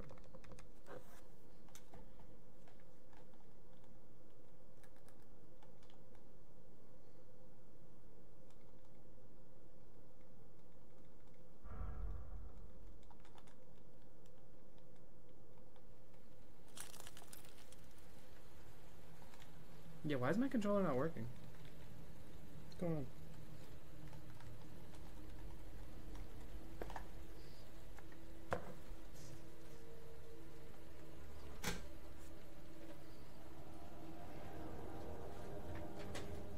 This is annoying. Try a different controller.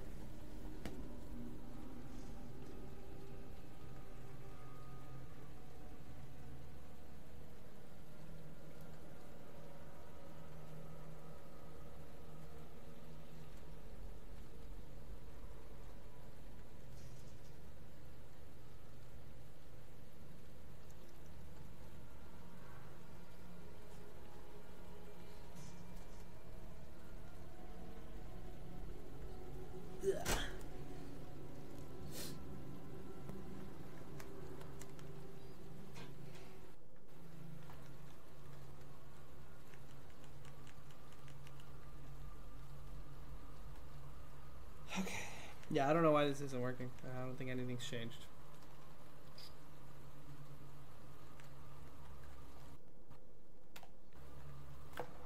Alright, time for some troubleshooting. Let's start with ye ol' unplug replug.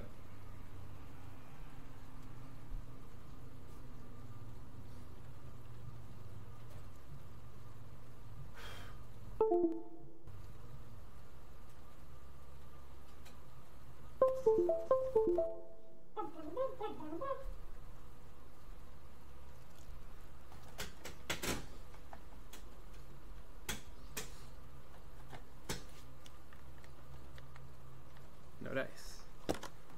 Okay.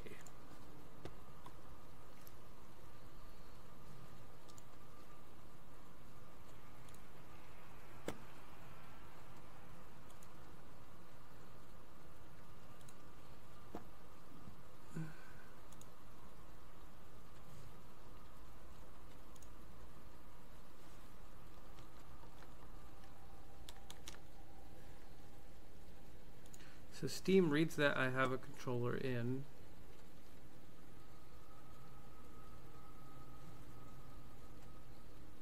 So is it the game itself?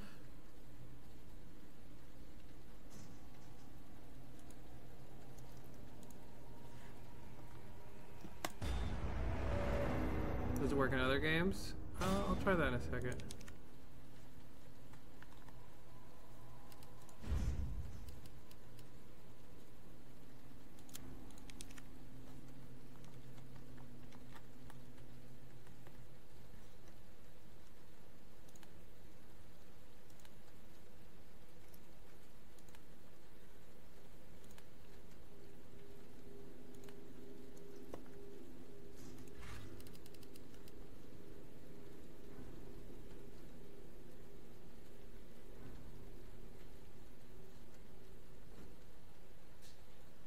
Did I do Christmas shopping yet? Yeah, I've been kind of slacking on it though. Done like a handful of it. Kind of getting lazy.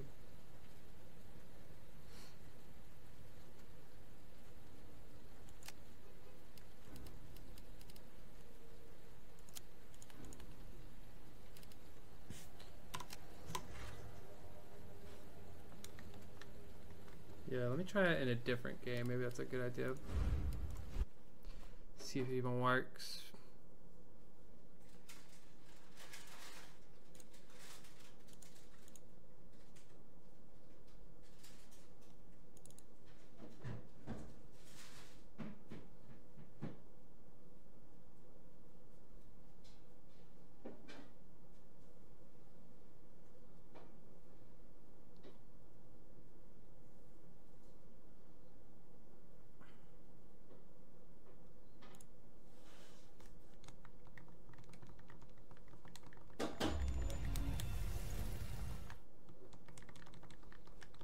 Trying Street Fighter.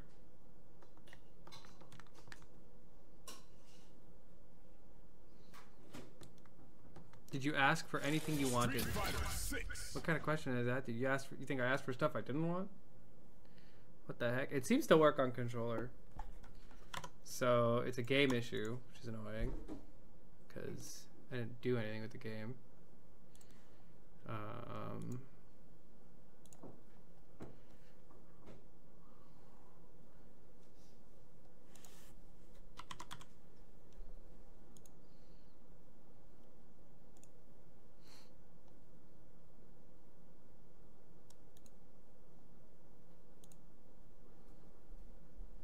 Verify game integrity on Steam.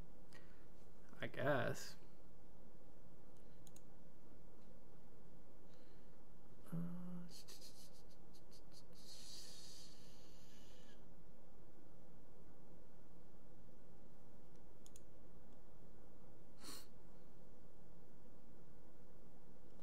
Well, it's verifying.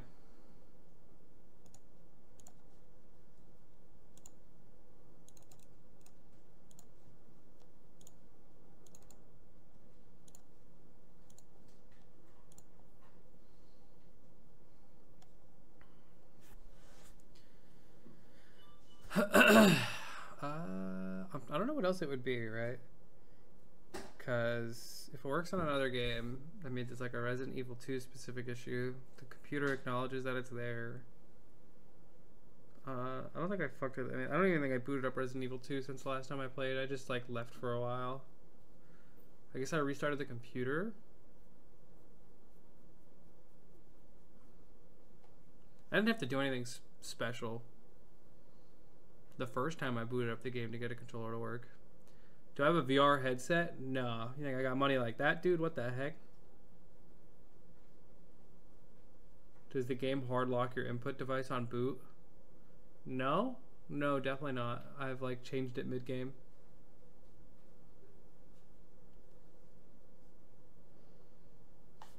It's already 33% done. I don't even know what I would play on VR headset. You know what's low-key a killer game? Beat Saber. Game's like low-key a workout. Just got done playing Village in VR, and bro, holy hell, it's so good. About to play Resident Evil 4 Remake next. That sounds like a really funny game to play in VR. Imagine getting your neck snapped in VR.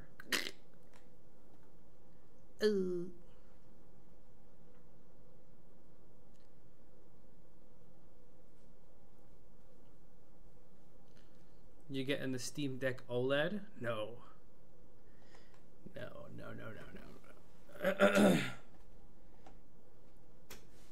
Bro, you're spoiling Resident Evil Biohazard, you fucking tool. Jesus Christ. Super Hot is kind of fun in VR. That game looks like it was meant for VR.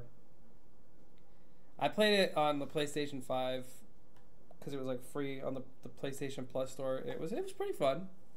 Very simple game. Man Tumby, thank you for the Prime Gaming. Appreciate it. Super hot. Super hot. Super hot. Super hot.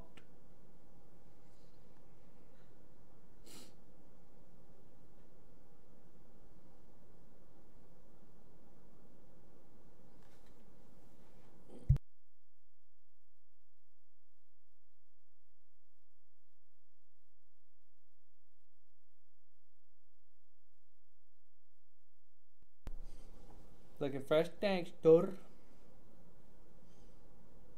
I need a haircut, that's all. The show. Butt slapper with the Prime Gaming. Holy shit. Guys, 2 more subs and I'll have 500 subs again. Isn't that awesome? I just need 2 more. I assume if it's taking this long to verify the integrity of the files, that there's probably something wrong. I don't know.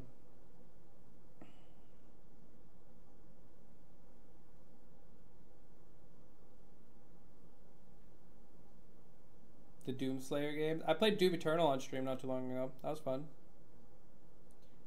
First time playing a Doom game.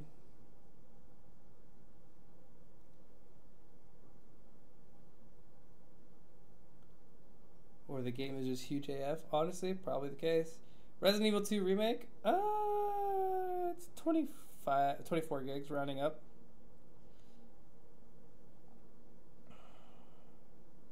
It's almost done. There's like 3% left.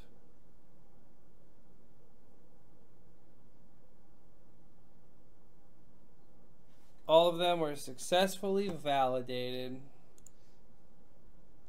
Yeah, and it says PlayStation controller enabled.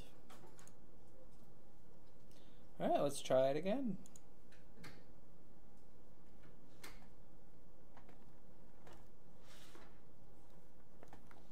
I've got a good feeling about this one.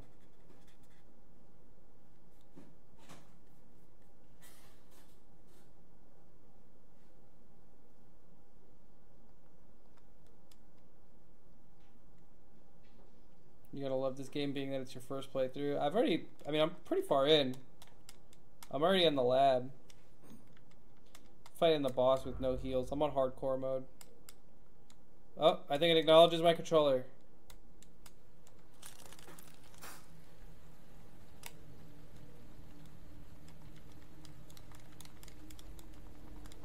Come on. Okay, I lied. It's just the controller button prompt.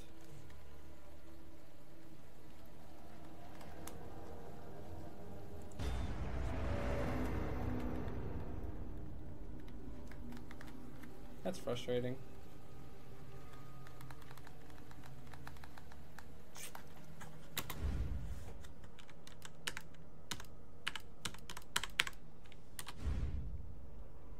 Let me try booting up the game and see if I can just move like that.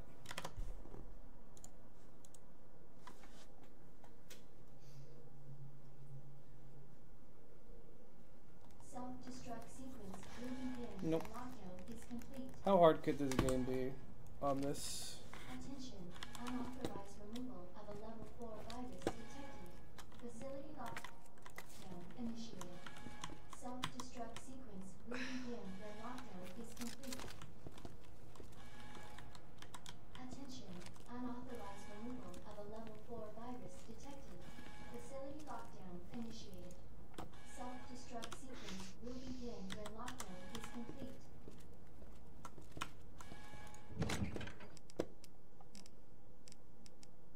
Why is the mouse like also over here? Whatever.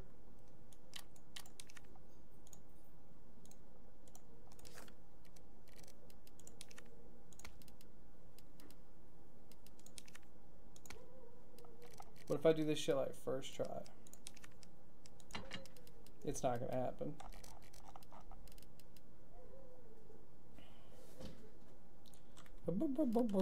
Attention, unauthorized removal of a level 4 virus detected. Facility lockdown initiated. Self-destruct sequence will begin when lockdown is complete. This is not gonna work. Attention, unauthorized removal of a level 4 virus detected. Any Hotline Miami games? No, I haven't. Class A breach. This definitely goes well, trust. Until target is neutralized.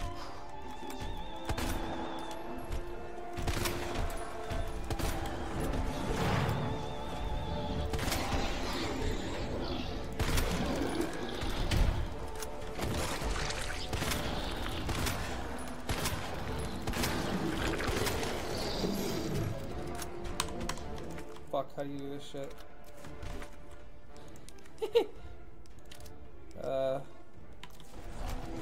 Fuck, how do you throw grenades?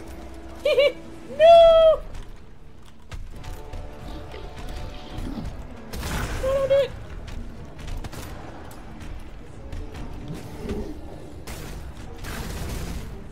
I was mashing a lot.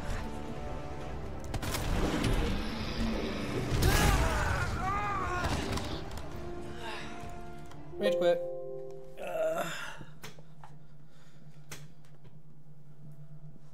Sure, whatever that means. Well, shit, I guess the controller's not gonna work. Forgot you have no HP? Oh, yeah.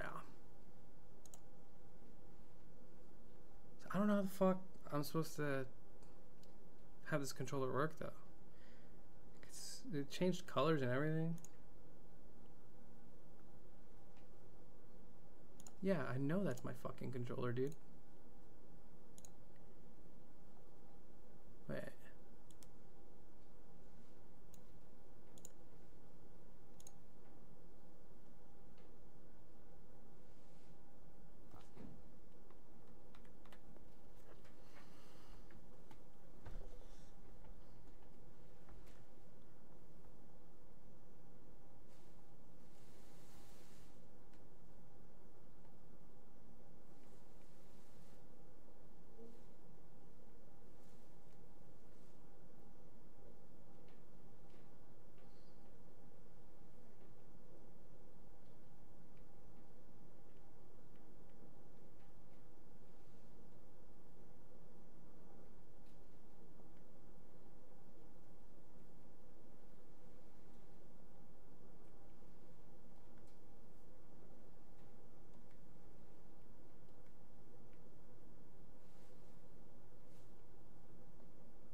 Let's just Google it.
I don't fucking know, dude.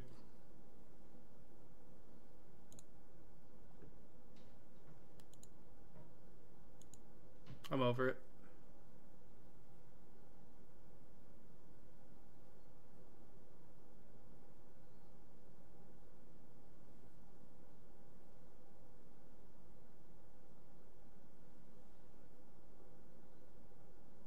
There isn't an in-game thing. Like, I wasn't getting this before. Like, it wasn't saying that it was an unknown controller layout.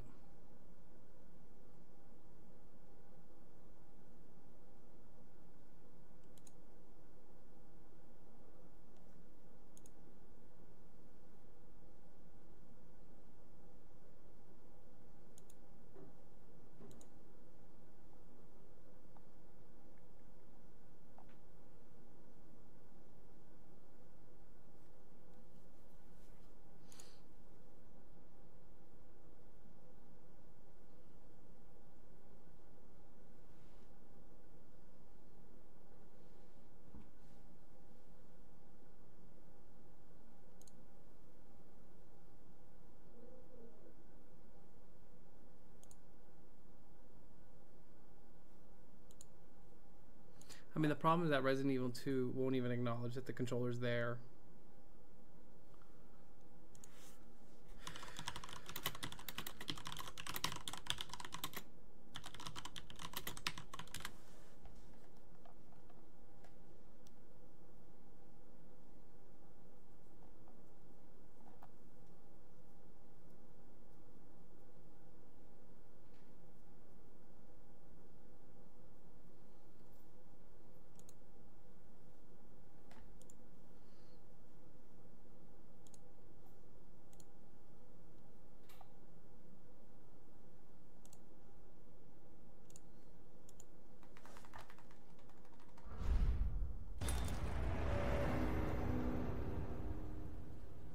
Okay, for absolutely no reason it works now.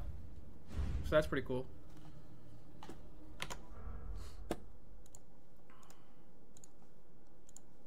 Nothing's changed. I've done nothing to change it. That's pretty cool.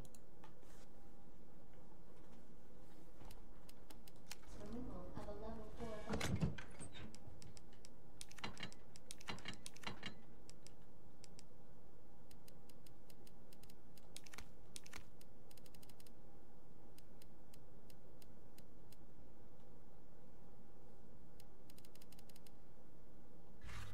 Detected. Facility lockdown initiated. I can't like save again, can I? Just let me save. Their lockdown is complete. Oh, I hate having no health. Attention, unauthorized removal of a level 4 virus detected. Facility lockdown initiated. I wish I could go back and try to look for more health too, but I just can't. It's just, it puts me right in the battle. Class A breach detected. Damage until target is neutralized.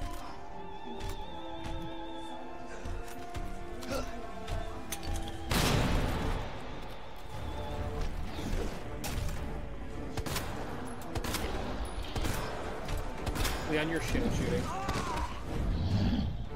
You saw? His eye was in the middle of my crosshair. His ass did not want to hit it. Unauthorized removal of a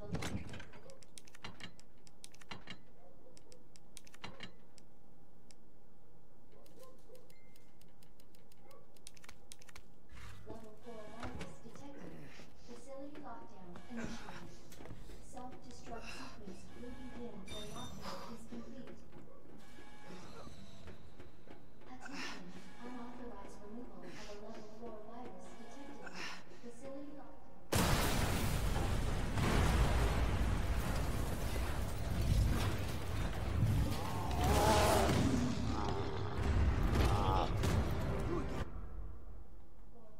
Class A breach detected. Damage until target is neutralized.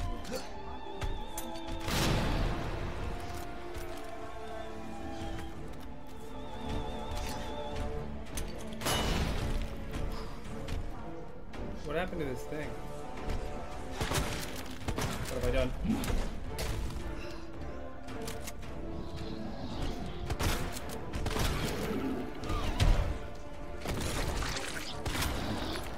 I don't remember where the other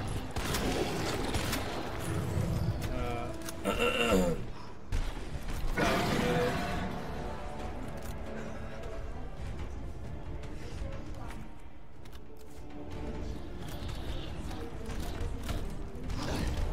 No, stop.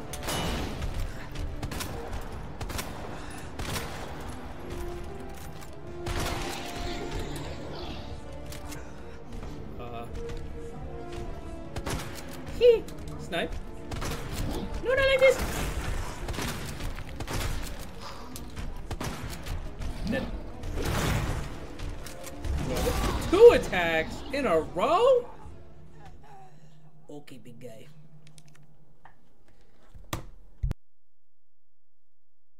Unauthorized removal of a level 4 virus. That was some pretty good damage though overall. So I gotta land that grenade next to his like right leg. Detected. Facility lockdown. It's fucking bashing, truly. Self-destruct sequence. Yeah, I wish that Leon didn't shoot like a fucking dumbass. Aim the gun, you moron. Unauthorized removal of a level 4 virus detected. Facility lockdown initiated. Class A breach detected. Lockdown until target is neutralized. That did not do it. It did not give a fuck.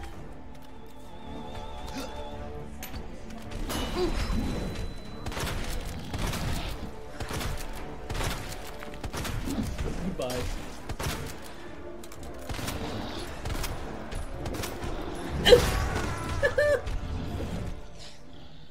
Dude, his shoulder eyeball is so fucking strong. I shot the fuck out of it. Unauthorized removal of a level. This dude's the real butt slapper.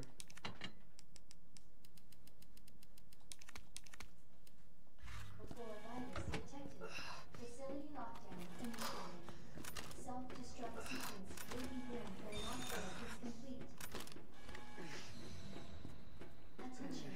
Unauthorized removal of a level 4 virus detected. Facility Watch, I'm gonna get through this. This is gonna be a fucking phase 2. Class A breach detected. And then I'm gonna quit the Until game. target is neutralized.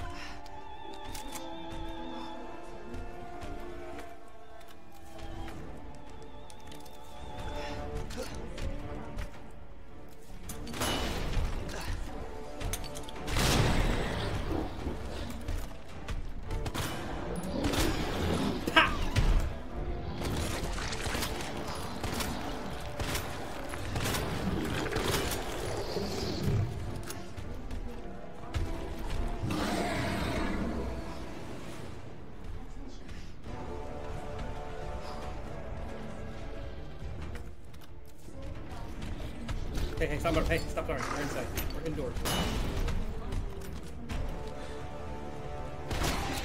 Sure, we'll call that a hit. And unavoidable. I guess I could try to shoot him while he's in the air. I just don't think it's possible. Unauthorized removal of a level 4. Bro stomped on the ground next to him. Leon had a literal heart attack and died. Ah! Ah! What the fuck up? Detected. Facility lockdown initiated. Self-destruct sequence will begin when lockdown is complete. Attention. Unauthorized removal of a level 4 virus detected. Facility lockdown. Slimy, thank you for 14 months. Class A breach detected. I kind of want to look, take a lap for the loot again. Neutralized. 'Cause I don't really remember what loot is here and what's not. Wait, wrong one.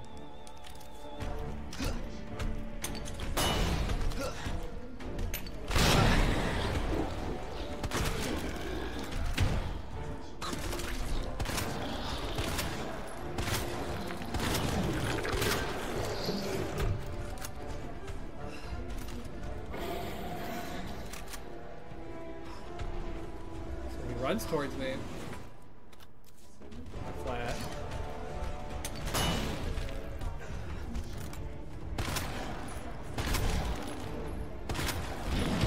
Goodbye. Wait.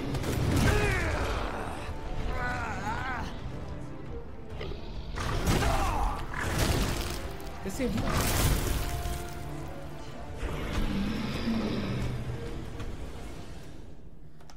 Okay.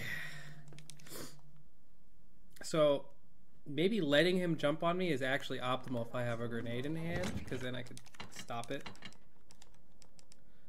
Because for some reason the little Quake hitbox hurts too. Maybe I can survive the Quake hitbox. Facility lockdown initiated. Self-destruct sequence will begin when lockdown. Or a knife. True, I do get rid of my knife at the beginning. Maybe I shouldn't do that. Attention. Unauthorized removal of a level 4 virus detected. Facility lockdown. Class A breach detected. Lockdown until target is neutralized. Attention.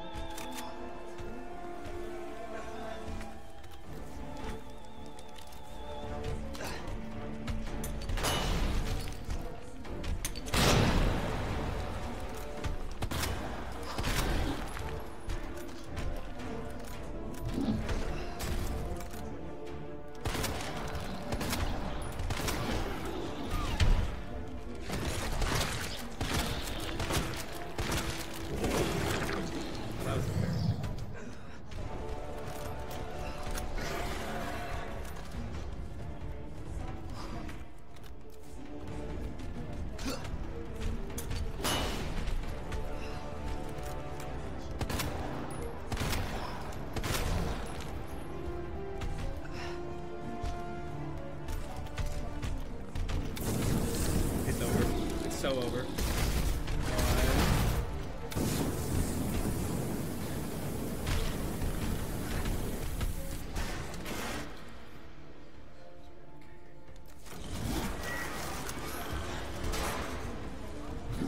No. No, don't do it. I'm stuck, step brother.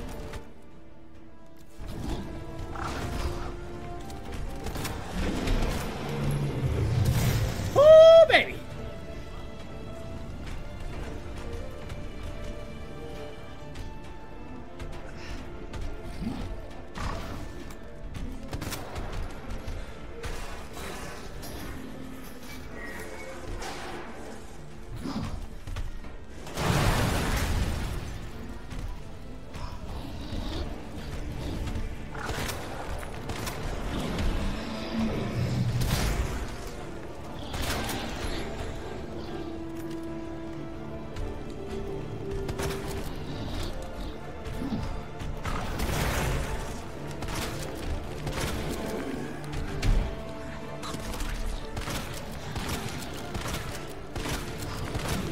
I have 0 bullets.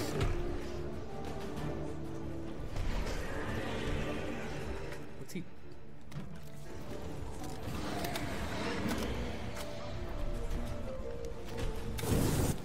What's he doing?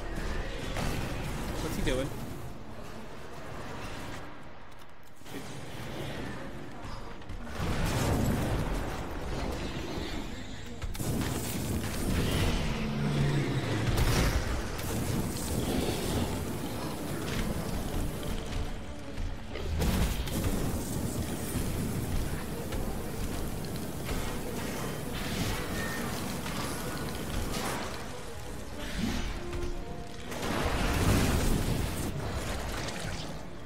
Did I do it? Is it Jover? Am I the victor? Did I win a one-on-one with the fucking Undertaker? Holy shit. Ending quarantine. Never hit. Never punished. Attention. Unauthorized removal of a level 4 virus. What's up, Jacob? Yep. You walked into me. There was a first aid spray here the whole time.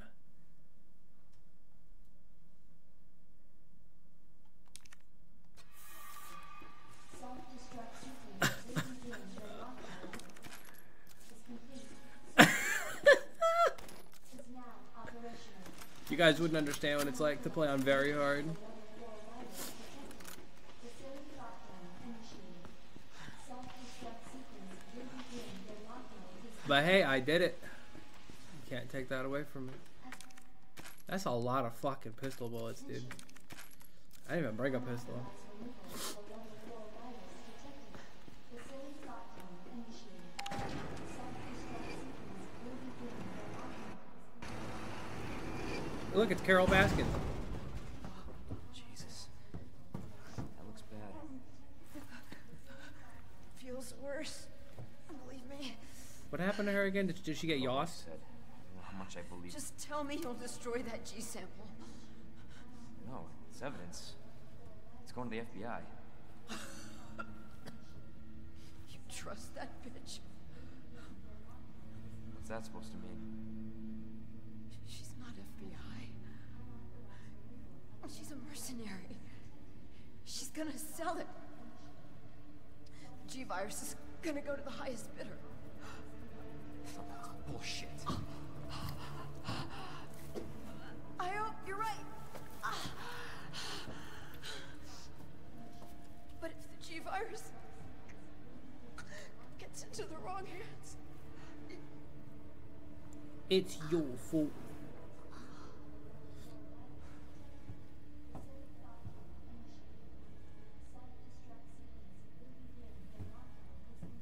Super what mode?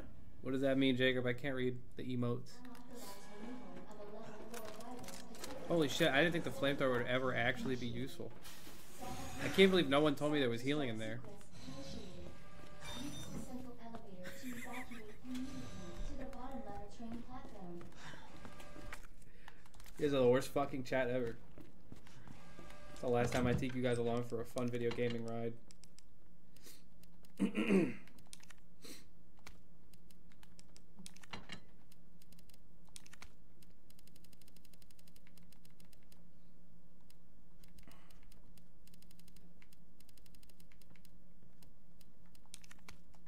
Attention. Self-destruct sequence initiated. Oh shit. Never saw this.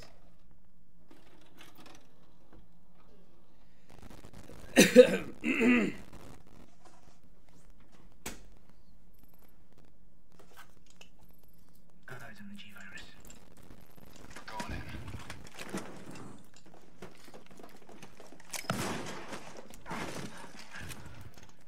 Dr. Birkin, you'll come along with us quietly. You think I didn't know you were coming? This is my life's work. I'm not handing over anything. We have our orders, Dr. Birkin. I'll ask you one more time. Hold your fire! What you mean, hold your fire? You're done, kid. You're done. What the fuck were you thinking? Our orders were to bring him in alive. Jay Martinez fucked up. I like how he started recording once they did it. We had a snafu. Target resisted. We had to take him out. That's correct, sir. Roger that. Just the samples, then. Let's move.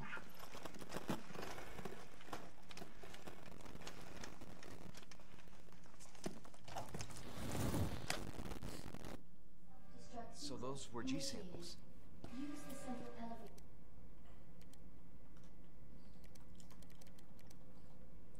My name William Birkin, yeah.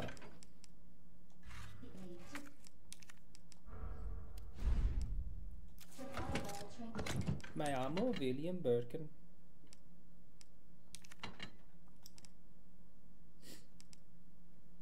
Do I have the combat knife? I do.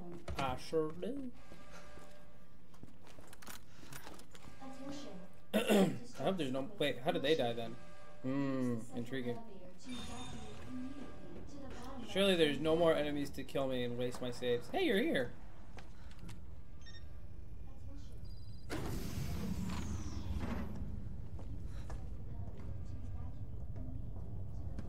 I was just thinking about you. That makes two of us. I was getting worried. No, we make a good team. I gotta ask you something. Way's clear. Please, tell me you got it. Oh, I got it. Let me verify the G sample and we get the hell out of here. Before we do that, I ran into Annette. She claims you're not FBI. Oh, Leon. Why couldn't you just hand over the sample? As I realized, as much as I wanted to trust you, I didn't. Ooh, get him, I really Leon. hoped it wouldn't end up like this. So that's all this was. I was just some pawn to you, Look, I'm just doing my job. and I'm doing mine, so drop that damn gun! I'm taking you in. Hand over the sample, Leon.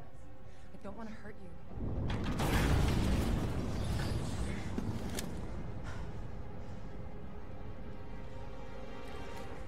And you shoot me. But I don't think you can.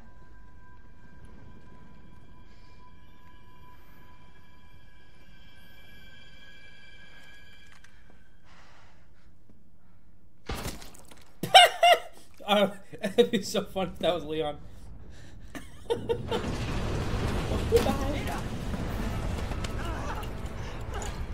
It's pronounced Ada.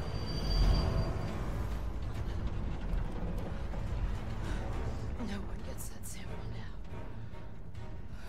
Yo, shout outs to Annette. She gets it.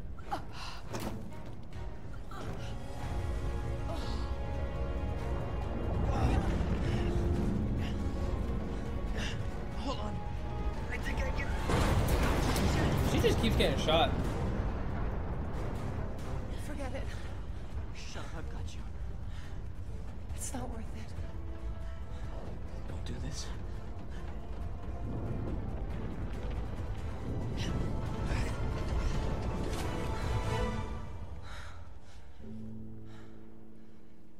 yourself, Leon. Goodbye. No!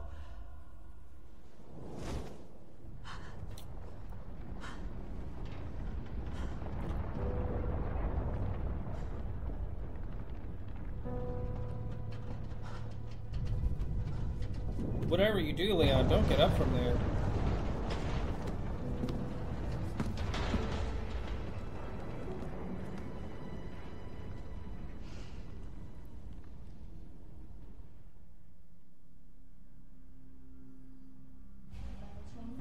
Oh, timer. Oh, delightful. Oh, my friend's here. Delightful.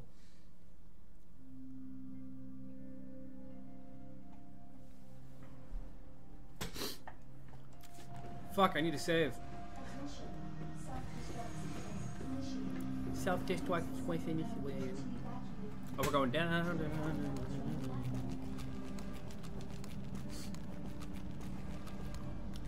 I've got to be towards the end of the game. This has to be like one of the last things I do. Oh.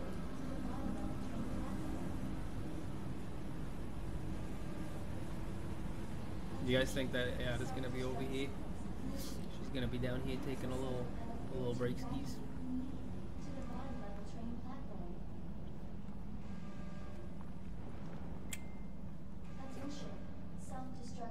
Oh shit. Alright, so actually, unfortunately, probably just gonna beat this off stream or something, because my friend's here and it's kind of urgent. Oh, cutscene, perfect timing. Alright, well, sorry about that, guys.